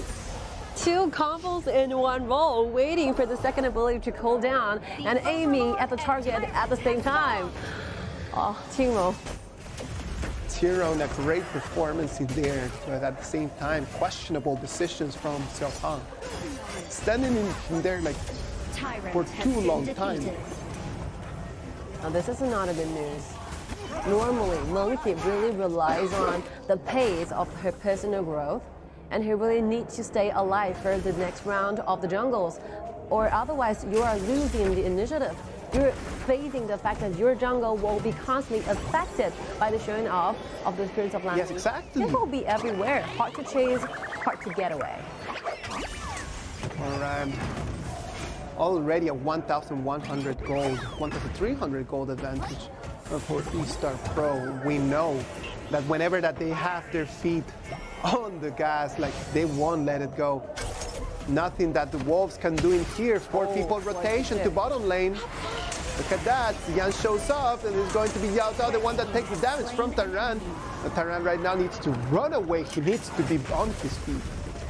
Wow. Wherever like eStar want to start up into team fights, those targets will always be killed. You can see those abilities are off the directions, but sometimes, somehow, it got followed up by Tyran's appearance. I didn't even see Tyran rushing down there. Oh, like it is just beauty. It's just beauty. It's just beautiful the way that they're playing. Japan is gonna have to ult his way out of this fight, and he's gonna have to hand the Overlord all the way to the other side. You can see Ziyang in green everywhere, which means that Huahai have been farming up secretly. Yes. And with a very quick speed for a long time, you don't want to give Jin this kind of safe and sound environment to buy those very important items. Well, look at that, all the way it's already happening. under the turret. It's already happening. A 2v1, nothing that Pang could have done to protect himself or to protect the turret. And this blue will be secured by Qingrou's ultimate. Oh, the aggro. Brought back. Now look at this. Like we go back to the exact same thing. Already Huahai with a 2 levels advantage compared to Xiao Pang. And Ziyang rotation over to here to the red buff.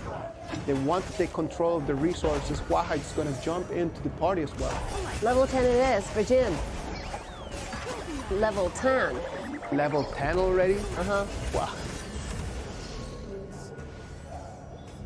Huahai could just in this moment just start to take fights against anyone, and he would always be able to either. He can do a 1-2. Yeah, he could take a 1-2 against anyone right now. Not even Pang right now would be able to stand on a 1 against 2 in there. Red team has Those destroyed bottom a lane tower. pressure like eStar gave to Xiao Dao is so huge that Xiao Dao cannot find some room to breathe anymore. And that's the problem. Like if you want to play with this Master Lupin and Lupin number 7 combo, then you want Xiao Dao to be able to farm consistently, right? To just have a healthy state all the time, going around and then just be able to take on as many minions as possible. But right now, as of right now, Xiao Dao has not been able to do that much of that.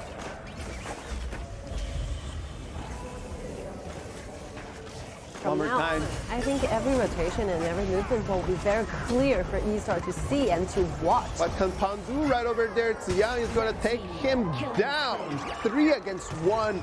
The man tried to ult his way out. He did not survive. Huahai one more time comes in and takes the bears, and right now extending the eStarPro lead to almost 5,000 gold. I mean, the full purpose and all the things that Wolves are planning to do for this particular match are kind of shred down into pieces by eStar, getting this Prince of Landing as a support. It worked perfectly till this point.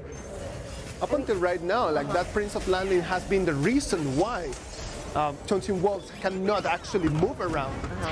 Like Xiao Dao has been just locked down over there on bottom lane all the way until the turret fell. And it's been 6 minutes, and look at his items. Shadow Ripper, that's it. Does not even have a second item. This will be the surrounding happened just now in the replay. There's no way that Heng can do. And look at the mini-map. The teammates are far behind. There's no way the rest of the squad can save him. You can see it in his face, man. Like, he knows. Turning this one around is gonna be another mission impossible. Tiro spots the rotation from Wolves. Red team has destroyed a tower. Those efficiency from eStar trying, you know, like Wolves is gathering around, assembled together, trying to fight for this tier 1 turret in the mid. But once they find themselves as a unit, as a team standing in the mid, you found that your side lanes are collapsing. Like, there's no possible way to find a peaceful state. It's just collapse everywhere that you're going. The Purify is going to save E-Drone. Now they're gonna go on the attack. Fly's being taken extremely low. He did not have time to even proc his ult, just to run away, as he's going to disappear from the map. E-Drone with the rotation over there to top lane. They're trying to take on the high ground turret. Successfully taking it down. Destroyed a tower. It's like deja vu. Like everything is happening again for 3 times till now. Like the first one, I thought it might be the consequences of a bad VP, and second one, I thought it might be psychological like influences. But right now, I think Wolves is losing again. They're losing their high ground tower in the very first thing. Not to mention all the items, all the gold is not sufficient enough. Look at that, Hua comes in, takes control of that red buff. When you cannot even take control of these kind of little resources, I think that has a strong toll on you, right?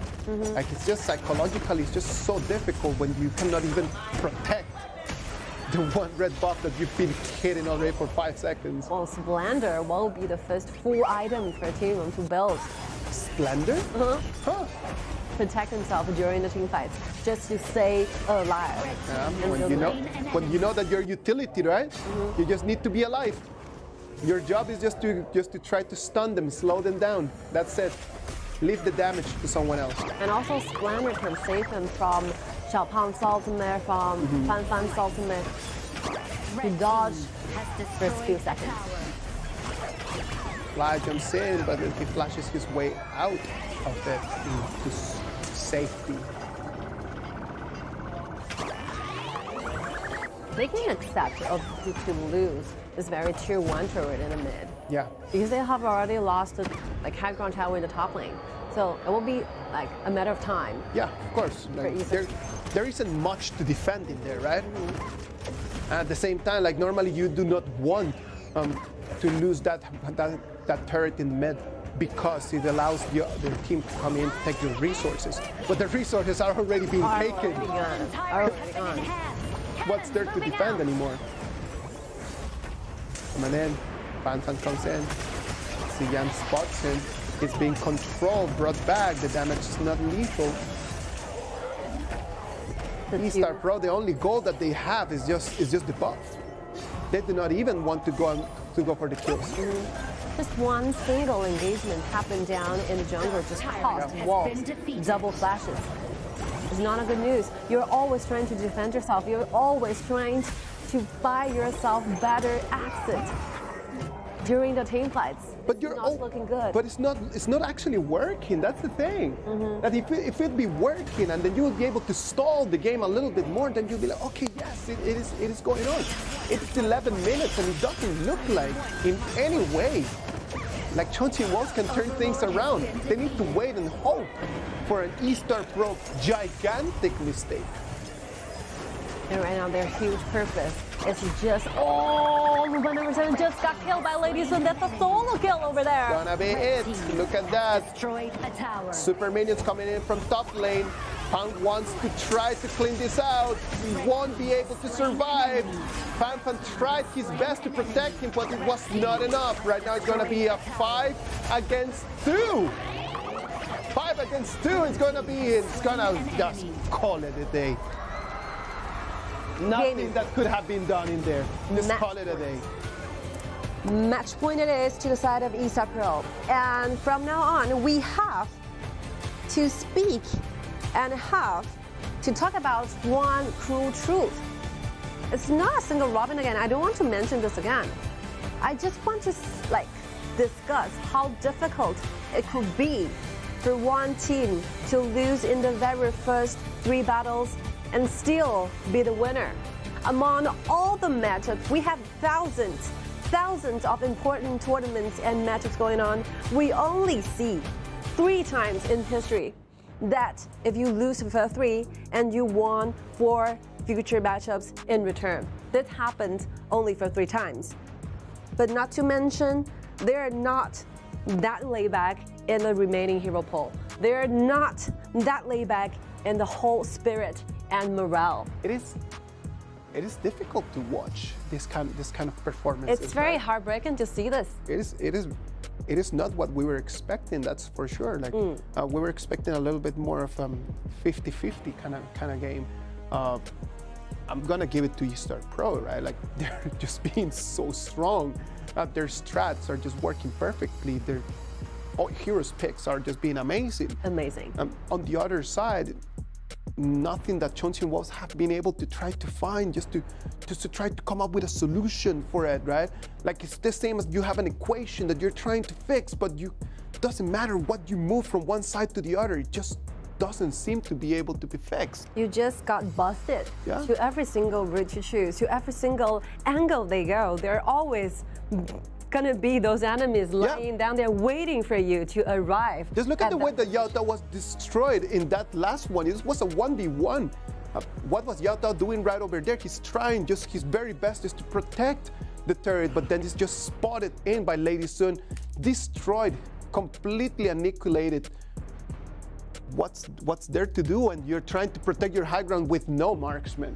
You know, to be frank, it's not like the performance is a 2 or 0 to 10. Of course. I would say like it's a victory of best and better preparation. Sure. It's a preparation work for a whole eStar. They know exactly what will be the main purpose from their enemy. They know what's going to happen during the BP. If you can predict all the possible outcomes, you're going to be the winner. No matter it's a BO7 or BO9 or BO11, you're going to be the winner because you know what to do. But for this one, I think Chongqing.Wolves really, really neat. Like, it's not a matter of today's, but you have a lot of future tournaments ahead of you. It's not about today. It's not about today. You have to figure out a better solution for you as a team to figure out what can be done if you are going to be preparing for such a huge tournament. MVP for this game, eStarPro's Xiao. The way that Xiao has been playing in these 3 games, that's it. Just give the man another MVP just for that. Like he's been playing so well. Like when you're thinking about a support and you're thinking about aggression, the picks that they have given him and the way that he's just been able to play them. Look at how they take on this 1v against 2. And then Pontus thinks that he can still take the kill from 0. Like he thinks that he can take that kill and overstepping. Those careless miscalculation of the damage and miscalculation of when your enemy is about to have another second ability available should be counted in the future. I think like Wolves can obviously did a better job than this. They should spend more time to revive on their performance today. They better do, because if they keep playing like this, I'm not actually worried about today's game anymore, right? I'll only be actually worried about like what's next for Wolves after this. It's a 3-0 right now. What if they finish today as a 4-0? What's gonna happen psychologically for the boys? As we know that there's still life after KIC, no? But you know, some fighters, they fail sometimes. And I mean, getting defeated will be one true destiny for every single eSport player. Of course. You're gonna be defeated anyway. Like, there's a lot of tournaments, a lot of very important matchups, finals waiting for you in the future. But you just have to figure out what to do more, what can be done more to favor in your own team. I mean, I've been talking about those grand finals with these 2 teams with one another, and in the sprint season, like the grand final is always also unexpected. It's still favoring eStar 4-0, in the BO7 4-0, but like Chongqing.Wolves managed to turn heads around. They become the final champion in the summer season only by the cost of 1 month. 1 month of reevaluating, 1 month of redoing some of the hard works. They finally made this happen, and if they have already did it once, I believe they will have the ability and potential to do it twice. I hope so. Believe me, I am a huge supporter of good top playing. Like I'm a great supporter. I'm supporter number 1 of skill. And when you have so many talented players in such a great club like Chongqing.Wolves, you want to see them perform at their best. At the end of the day, you mentioned it. Sometimes you win, sometimes you lose. That's it. But when you have those names in there, you're expecting a different performance to what we have seen today. So let's wait and see. Let's see if Lin is going to take his book right now and he's going to try to just come up with some kind of a play that would allow him to change things around against a gigantic Wuhan.eStarPro and against a gigantic SK right now. I mean, these two teams are two of the oldest esports club in KPL. So not only they have generates those very talented players separating into a lot of clubs right now. Of course. They are representing some sort of the spirit, some sort of positivity here. So they have a lot of strong believers. They have a lot of very good audiences have been staying for a long time watching every single personal growth of these players. So hopefully do not leave yourself any regrets on the stage. There might be just one game for today, but you still have a lot of things to fight for in the future. So stay tuned and hopefully we can see a more amazing match going on after the break. We will be back.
I believe, I want to believe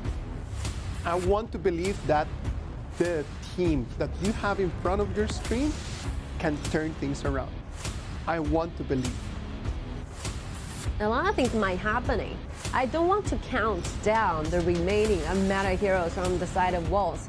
It's not necessary. No, it's not. Yeah, it's not necessary. We just have to observe what will be their emotions, what will be their facial expressions. Exactly. Are they excited enough? Are they confident enough that they can have those potentials and ability to make the impossibles possible again?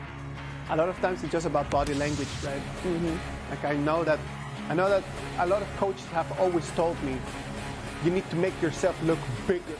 The bigger that you make yourself look like, the more confidence that you're going to create. The message that you're giving to your brain just to tell yourself, I am gonna win this. So, from the body language, everyone at home can start seeing how the coaches, how the players are feeling right now. It is a difficult moment. It is a very difficult moment for Chongqing.Wolves. Are they gonna be able to turn things around, or are they going to try their best to turn things around? You know, sometimes people just simply assume that if you're losing 3 previous matchups, Yeah. the 4th one will definitely be the most tensioned one. Yeah. I don't agree. Okay. Because sometimes if you do not have anything to hold back on, you just release yourself. That's true. There's nowhere to go. That is We true. either got defeated one more time, we go home, we go away. We're trying to be better in the future, or otherwise, it will be our last chance and last stop. This might be the destination for Chongqing.Wolves. One last performances. You should be excited. You should be on fire. You should be feeling super excited now. It is not very common to see a 3-0 turn into a 3-4, right? But you and me, we have been to casting together once when that it happened, right? Like, so we've seen it. We have seen it. I remember last time that we were working together and then we were in that match, we just thought like, okay, yeah, this is it. One more game and then let's get out of here, right? And it was a completely different idea. It was a completely different game. And for me, one of the best games that I've ever casted in my life. Me too. So, Wonderful experiences. what about if we just create one more tonight? Of course, be the master of your own emotions. Ooh, I like that. Be the master of your Control destiny. yourself. Of course. Destiny puts you 2 teams in the semifinals. That means that you are supposed to be the best team from KPL representing this area. So fight back, make good use of the remaining heroes. And we believe you, Chongqing.Wolves, you have the potential to turn this tire around. Look at each, this guy is screaming right now. They are 3 points leading the whole series. They are in their match point, and they are trying whatever they can do, trying to lift the things up. And you too, Chongqing.Wolves, need to gather this tire around. Do not go quietly into the night. Rage, rage, rage. Let's go. Ghost and Lee and Monkey are going to be the 2 fixed bans that we're going to have for Wuhan.eStarPro, even if we make it all the way to Game 6. That Xiao is going to be up over there, and Chongqing.Wolves is going to try to use that hero just to make miracles away, and then just to make miracles to turn things around. I love this answer. I always love how they choose that Xiao, trying to pull up those miraculous team fights during the game. So hopefully, they can perform better. But one thing missing, they have already used Wuhan. Yes. I don't want to mention this, but it's a fixed truth. They have not enough heroes trying to form up with a commonly typical one of Xiao composition, but instead going to allow to the Tigress and Byron together. Initial engagements, those aggressive actions in the early game. What do you do this? Well, they have Byron, they have Tigress. I would say that Fan would be another option that they could have right over there. It would not allow them any tankiness whatsoever and would make them very squishy. But if you're going to play to one strat, just play to the 100% of that strat. Of course, at this point, you don't try to Do we have enough tank? Do Nah. we have enough damage? Do we have enough initiation? It's all done. It's your last chance. Go whatever they can do. If you're going to the extreme, go to the extreme. The option over there from Huahai on Nakoruru, just burst damage. Try to get them out of the map even before they can get into the TP tunnel. Before getting into the tunnel, just drop in. 2 and 1, bump, and then try to just burst them away. You know, with this kind of choices, it's very common for E-Star trying to use Nakoruru go against countering Xiao. But this choice of the hero really means that Chongqing.Wolves, you have at least 8 minutes to do things in the early game. Exactly. Nakoruru's damage is not online before that. She will remain silent. In the very beginning of the game, this might be your chance. So Tigress Byron, yes, also good answers. Thrive in the early game. And the mid laner, Zhou Yu. Okay, trying to use the fire just to try to quickly gain advantage in mid lane.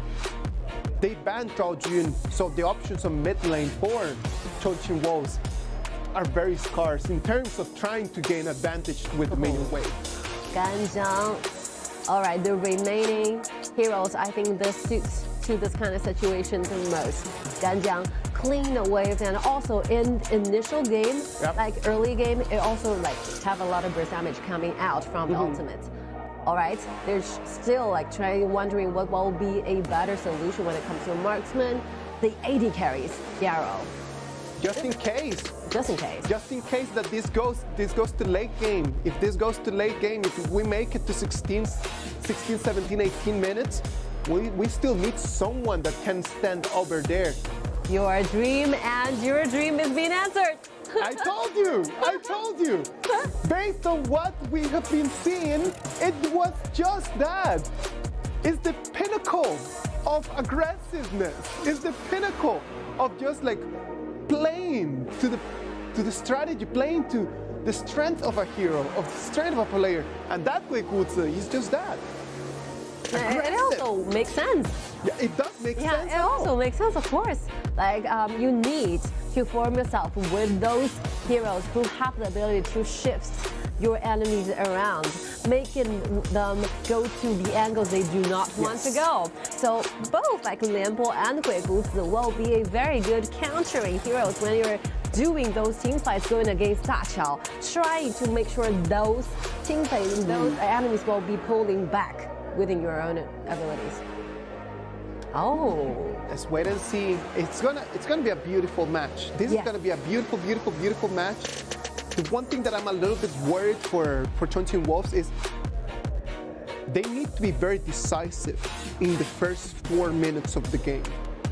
While Huahai is not gonna be part of the mix, they need to be decisive. They need to go and engage into whatever that's gonna be their plan. If it is going to be passive and protect your resources, then passive and protect your resources. If it's going to be aggressive and try to invade, then aggressive and try to invade.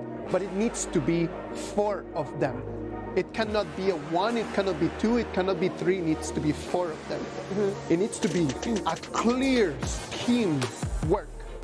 If there's no clear team working here, that strat could just fall down to pieces really fast. And I would say EStarPro's composition is a really risky one. So whether they can pull off this composition to the uppermost limitations of this composition really comes down how they perform during the game. So you can see that KIC2022 and Meng Tian not a very stable, not a very like hero that you feel safe enough. Yes. Those are the highly chosen, like risky ones also. But for Chongqing.Wolves, very aggressive in the early game and also enough damage in late game. The range of the auto attacks is enough. I think they might have the chance. They might have the chance, and we're up to game 4. This could be it. It could be a 4-0 for EStarPro, and they could just take the first ticket to the finals. Or it could be Chongqing.Wolves just trying to turn things around and just try to move forward, trying to postergate a little bit more EStar's party.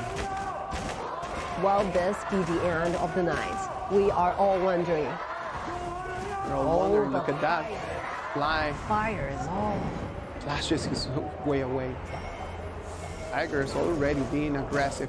1,500, 1,100. Leaks his way out of the fight. Right, some exchanging your HPs, but getting this red in return. Wolves, even it costs one flash, but I think it's acceptable. It is acceptable, completely acceptable. As long as they are still alive and they were able to come in and take some out of the jungle, I would take that any single time. And for the current laning situation, I think Wolves is winning in either lanes. Yep. You let Daryl doing the laning going against Tian. Good choice. Happy, feeling happy. And the top lane, Ganjiang, laning going against Tian. Also good work. Good thing happening. 3 winning lanes. And look at that, like it's been 1 minute and 40 seconds. And as you just mentioned, Huahai is just completely quiet. Complete quiet, complete silent. Nothing that he could have actually come and do. I'm seeing take the vision. Sneaking to the back. Oh, Peng is going to be caught up in there and he's going to pay with his life. That's bad news for Chongqing.Wolves. Of course, you don't want to lose the life of Tigress. He will be the rhythm machine for this one. Exactly. Like he's the one that needs to be creating the path, right? Like he's the one that needs to be building the path for them to move forward. Like in easier term, if Peng remains alive till the second, they will be ready to the next round of invasion. But since Peng is getting killed in the very first place, they are losing the initiative when it comes to do the invasion again. So the second round of the buff cannot be continued. He just couldn't even imagine that the rotation of EDG.M was going to be expecting him over there in that bush. Oh! Zero flashes his way out of bed. Guang Yu had a total target on his back. Switching lanes right now, letting Garo to go to the top. Oh man, comes in and is going to use his second ability and is going to take Fan out of that. Guang Yu being spotted. Four people getting out of that bush. Wow, it's like eStar is generating as a team, trying to make and steal the blue away. Wolves is losing those advantages we talked about in the early game when it comes to laning, because there's no laning phases anymore. No, there's no more laning whatsoever, right? Like right now, it's just going to be a matter of the rotations that they can do. And in terms of rotations, Tian has a full advantage with that hero pick compared to what Xiao can provide right now.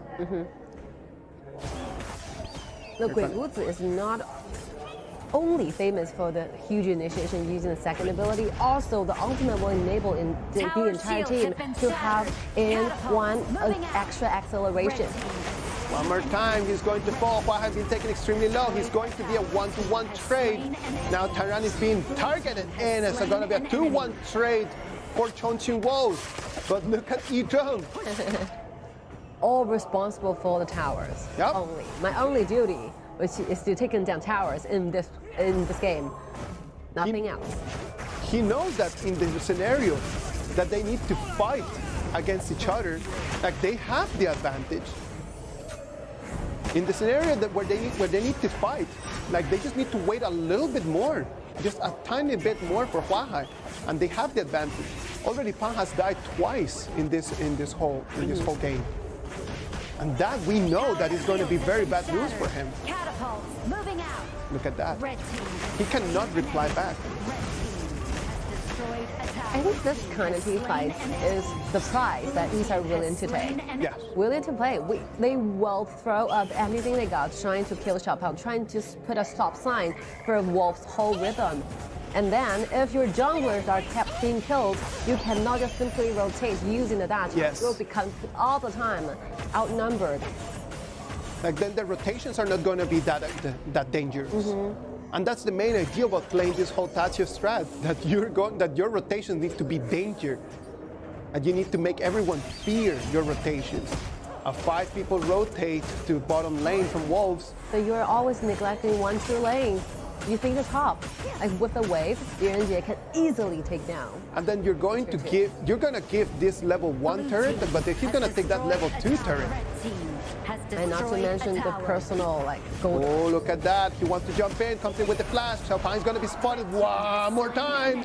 Huahai takes him down, and this is looking horrible for Chongqing.Wolves. The rotation, the efficiency that these members are making rotation is just horrible. The last time you saw these two players there appearing in the bottom lane, and just by a single clip, single minute, they just appear up front. What are you doing here? Weren't you bottom lane? Nobody expected that.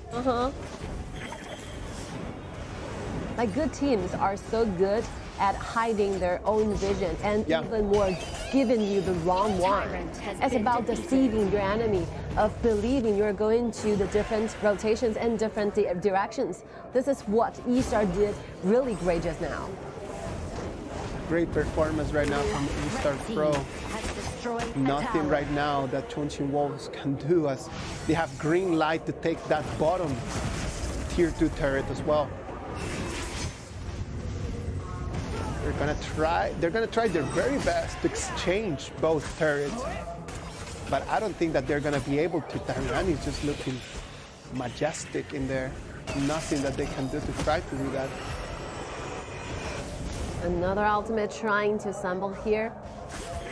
But Tian got a good position, comes in, takes some Palm disappears. That's gonna be Huahai, the one that is on the run, but it's not going to be enough. But look at that, E-Tron comes in and he's got time, he's got angle, he's got damage, comes in, takes one more kill. Yeah, it's that easy. eStar is always given choices, options for Wolves to pick. So you either choose to protect your marksman, but you lose one side lanes, which means that our marksman will be safely farmed up to those very fatal items. And once you get it, you see those damage coming from EDG.m. Yeah, exactly. Impossible to handle.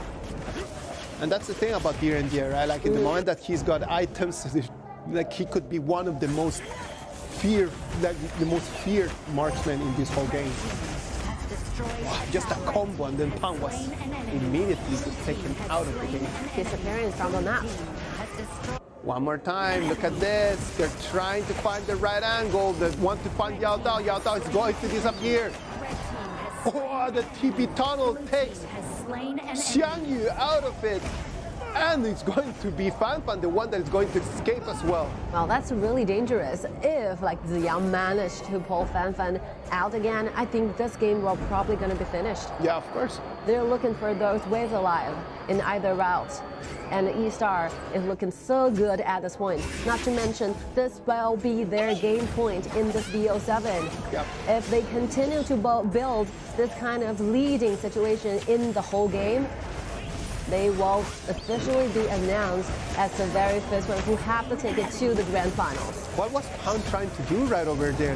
He tried to take a 1v1 against Huahai, and he knows that he doesn't have the damage right now. No idea. He doesn't have the damage, and then just the burst coming in from Huahai. I mean, this will be the time where you started to make those questionable decisions. Yeah. Team has destroyed a tower.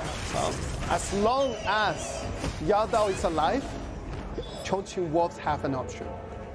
As long as Yao Dao keeps trying to get more items, but look at that, only 5,400 gold. Yao Dao does not have, right now, at this moment in the game, the ability on its own just to try to turn things around.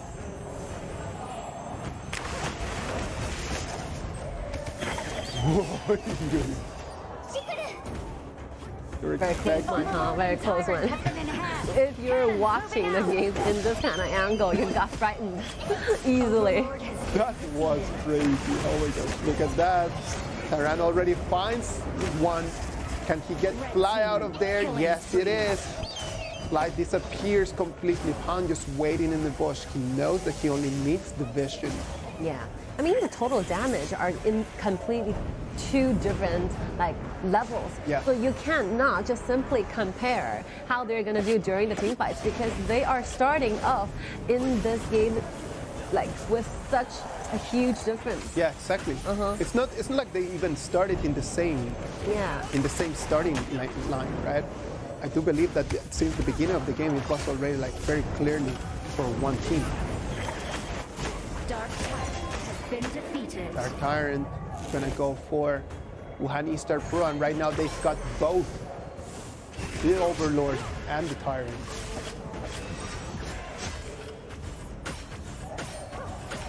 Oh, Yizhen. From this moment on, I think Yizhen just transferred from a marksman to a soldier. Yeah, exactly. Look at that. Like Fly doesn't want to engage against him. He just stands over there in the eye of the whirlpool, knowing that no one is going to show up. Right now, this will be a competition of vision. Yes. So each side, they're guessing where your enemies are going to go. eStart, the best solution to solve this will just corner him in the high ground tower. So they use the vanguard trying to make sure that Wolf movements are so clear in your hands. Oh, look at that. eStar is going to try to go for the push. They're coming in, but they just failed on that one. They took the turret, but they need to replete right now. Destroyed a tower. Xiang is the only person from Chongqing.Wolves that fell. It was a 2-1 trade, but they were successful at taking that high ground turret. Like eStar is simply just using their lives, trying to gain more stuff, gaining those high ground towers. Let's see how they do this. So the fire is already set up. Yep. And then huge endeavor, taking 2 tower power, 2 tower damage, Tyrant, trying to initiate and wait for Huahai to dive in. I think that Huahai and Tian, they were a little bit too far away for them to try to engage in that. Too determined in this. It was just such a long run for them. It is a good decision, right? I mean, But Tyrant was just taking so much damage earlier in the engage. if you're leading the game, it's understandable to do this kind of actions because you are just so desperate of gaining this high ground tower. Has destroyed Sometimes a tower. I think it will be taken in more if it's a side lane high ground tower. Like the mid lane doesn't worth the risk. Fly comes in. Tian with already his ability waiting for him. Fly decides just to make a U-turn and go back into safety. It's a 4th game in this BO7. So the only times that Wolf can fight back will be a result of eStarPro's players' mistakes. Yes. This is not a good sign. You have to find yourself your own rhythm. But unfortunately, starting from the very beginning for the 4th time, they are losing it. So basically, they can simply just count on their enemies to make those mistakes, trying to fight back. Huahai is already waiting in the bush. But they're going to have to push back, and that's going to give priority for eStarPro to come over here and take that Shadow Overlord, so sorry. The speed, has been done, defeated. rushed in. Rotation one more time, clean the way. And Howling Emblem is available at any time. Waiting for the right moment. They need to get Xiao out of the mix. If they can do that, they will have an opportunity. They have wide open doors to go and take the victory. Oh, they're planning to take 2 dragons in one roll. Why not? Nothing that Chongqing.Wolves can do to try to contest this one.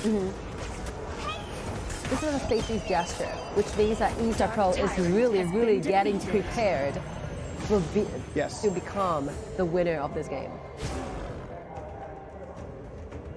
Huahai just cleaning the jungle first, waiting a little bit more. Wolf still does not have an idea where he is positioning. So eStarPro can try just to be a little bit more aggressive and take on this turret. A turret is going to fall as well. And this time they choose a safer way to do this. Shadow Vanguard is going to come from top lane. And with the help of this dragon, I think E-Star is gonna probably get 3 high ground towers. Yep. After the wave got to the right position. After the wave comes in, look at that. Stunned in. Red team Fire. has And destroyed they a are going tower. to take that turret down. Shadow Banger coming in. They just need to wait for the minions. As the minions are going to start clashing in, they're going to have green light. Wait for Ziyang. Wait for Qirong. Wait for Huahai trying to find the right angle. Light disappears. It's going to come back ahead. It's going to be Xiao Yu, the one that is going to fall. They just completely vanished out of this map. The crystal follows. 4-0 E-StarPro. Finally, good news for the side of E-StarPro, making it to the grand finals. I mean, these two teams are directly sent into the group stage, which means that they're considered to be the top, standing on the top of the pyramid, representing all the best powers of KPL. And for today's matchups, definite win. A showing of who is gonna be the first team making to the grand finals. Congratulations to E-StarPro, they managed to take it a 4-0 complete winning situations. Our first 2022 KIC finalists, Wuhan.eStarPro. Congratulations to them. They take the first ticket. Look at them, ready just to go on the 30th and try to get one more trophy for their club. This will be the last stop for all the teams participating in 2022 KIC, because this will be the end of the year 2022. So a lot of dreams will be stopped here, and a lot of dreams will be pursued from here as well. Like those battles you had up on the stage might leave you at some time of regrets, some time of bad experiences, sometimes of very unsettling feelings and memories, but it's so good to be young. You still have a lot of chances in the future. You still do. Look at the boys in there. They still cannot make heads or toes out of what just happened. It's difficult to swallow. Not only the fact that you won't be able to make it to the finals, but just a 4-0 defeat against your biggest rivals. That difficult one for sure. And again, as the team leader, as the captain, representing E-Star all the time, Huahai writes down the name of his club instead of his own ID.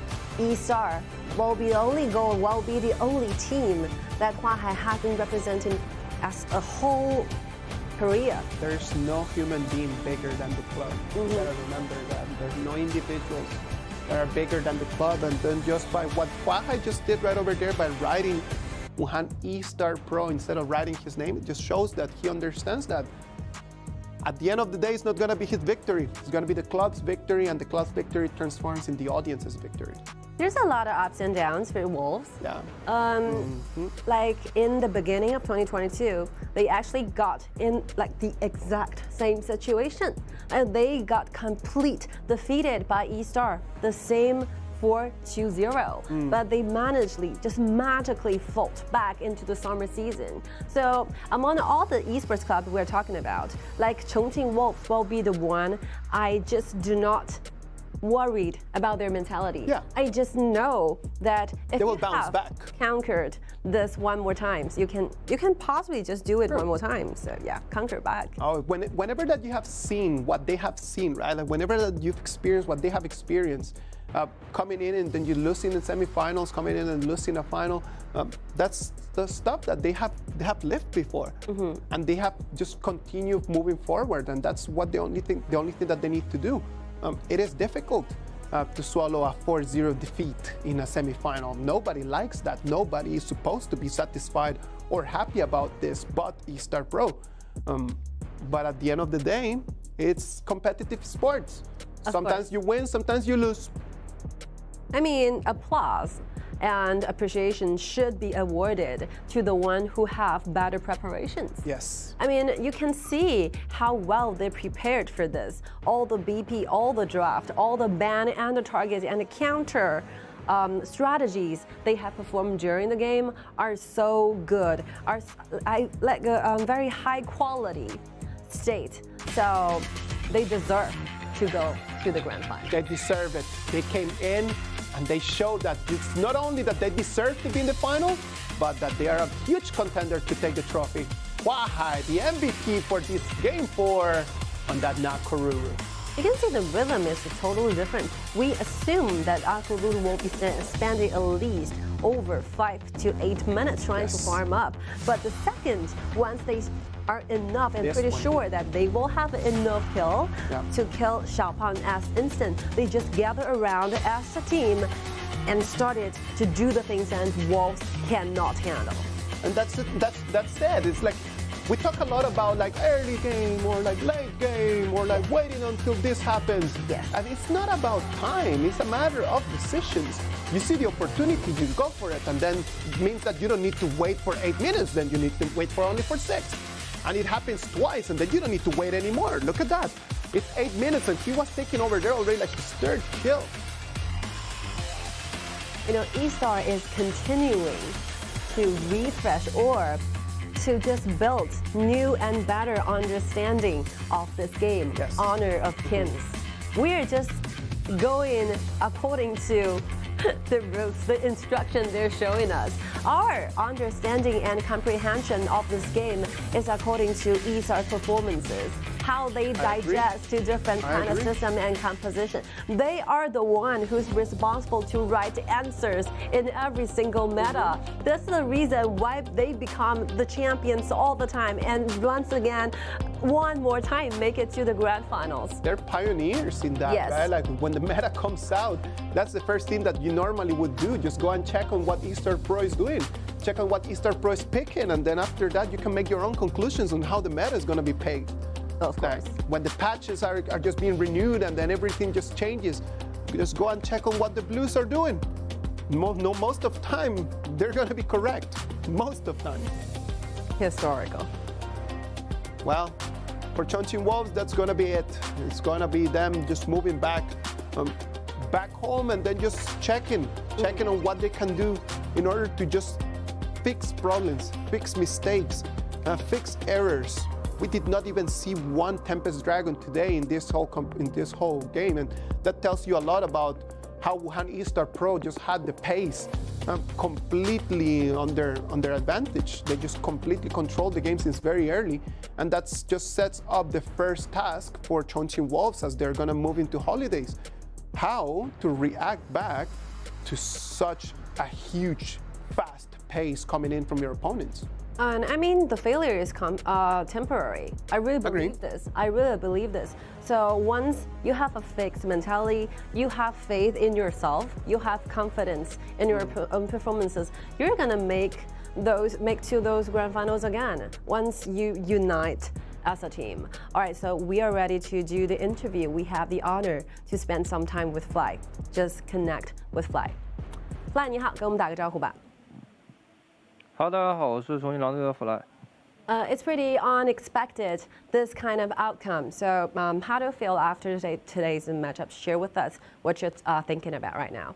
今天这场比赛的整体的进行确实和我们所想象的相差非常的多。一整场比赛下来，首先非常的辛苦 Fly， 辛苦你们了。然后此时此刻有什么想跟我们分享一下的吗？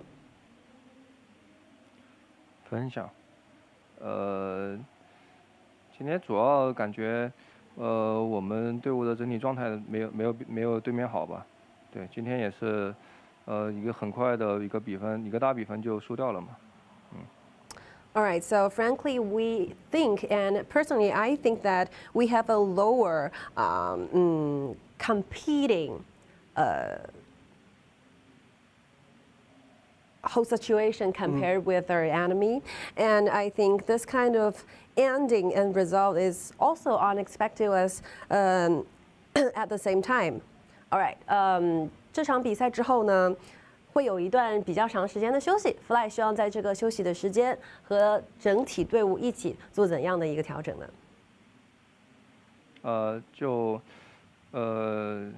总结失败嘛，然后呢，总结原因，然后呢，增长经验吧，然后呢，去备战明年的比赛吧。All right, so what will you guys be planning to do if you and have some time in rest in planning for the future? So we want to conclude and trying to make sure that we grow in this kind of in this kind of failure, and just got prepared for the future matchups. And we believe we can do this. We also believe you guys can do this. 我们也相信你们一定可以这么做到的。非常感谢 Fly 接受我们的采访，谢谢。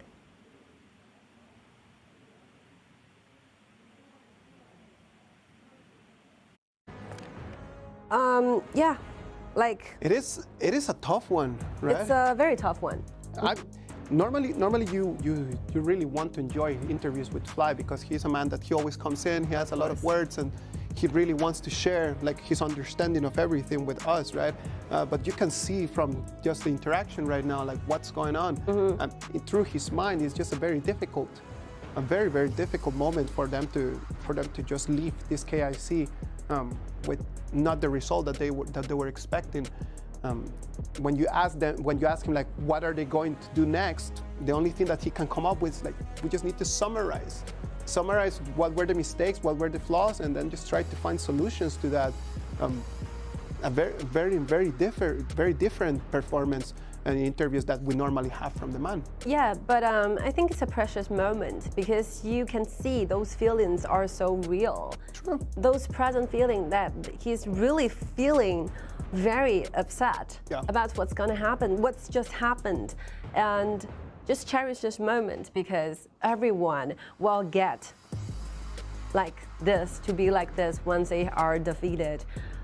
In this kind of important tournament. And also at KIC, we have been mentioned this a lot of times. It's the most important matchups and tournament within the whole year. So you fought a lot of battles early on, and ending up getting a 0-4. I think this result is very hard to digest, but hopefully they can have enough ability to do so. It is a difficult one. We're looking forward just to what 2023 is going to be for Chongqing.Wolves.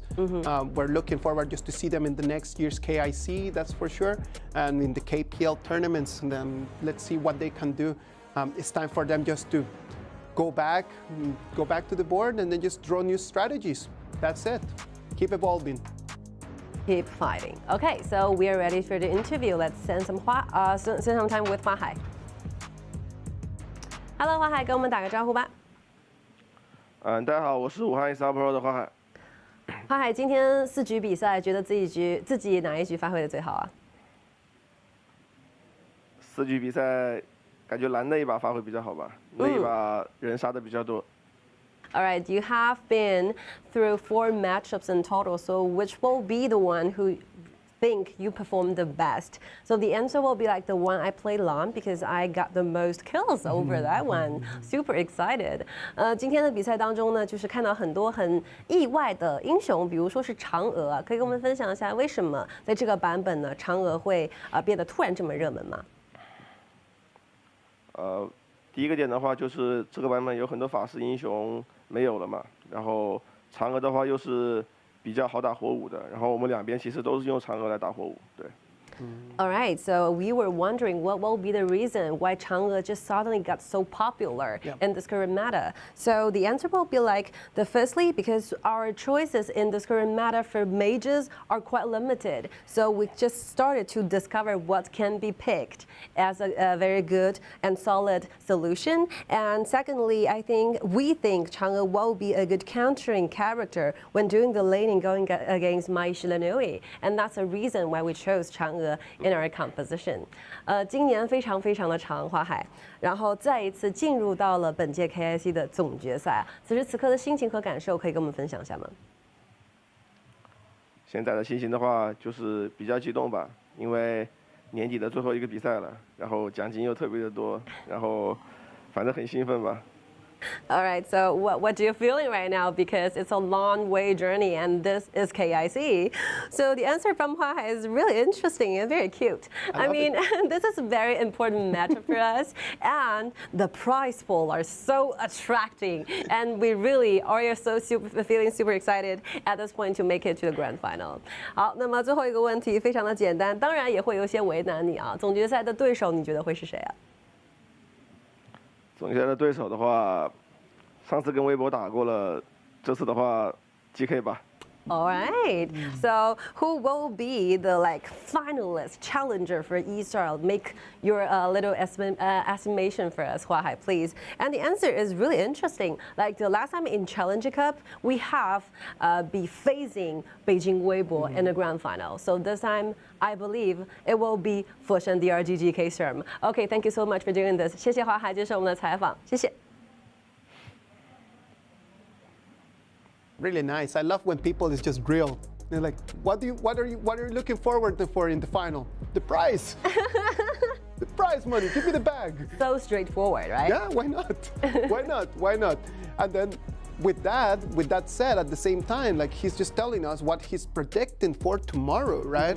He said, we've already played Beijing Weibo. What about if we just switch it a little bit and then we play Foshan DRG.GK? So cool. That's really nice. That's really nice from him, just trying to level things up and then just trying to make his own predictions of what's going to happen.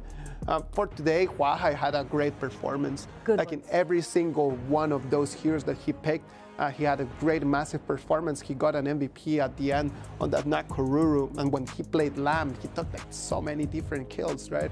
So he did help a lot his team to be able to take the victory that they had today. And thank you for staying with us all the time. And this will be the result for today's matchup 4-0. The winner will be Wuhan.eStarPro. For Chongqing.Wolves, that's going to be the end of the road. They're going to be able to get back home and then just have a little rest before getting back to practicing, getting back to training and trying to get better and turn things around for 2023. This might be the end of 2022 KIC, but this might be a starting point for something new. December 25th, tomorrow, Foshan DRG.GK against Beijing Weibo. That's going to be our Christmas present to all of you. Come and get online and watch with us who's going to be facing Wuhan.eStarPro on the final on the 30th.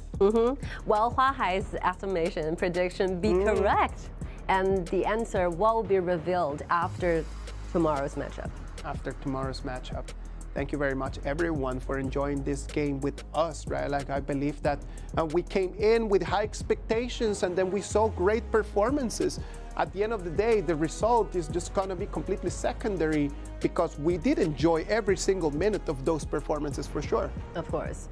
And we saw a lot of very interesting compositions. And, you know, for those of you who are looking forward to fiercer battles, amazing performances, I have a suggestion for you. Stay tuned for tomorrow's matchups. No, stay tuned. And if you have a chance, just go online and play some games yourself.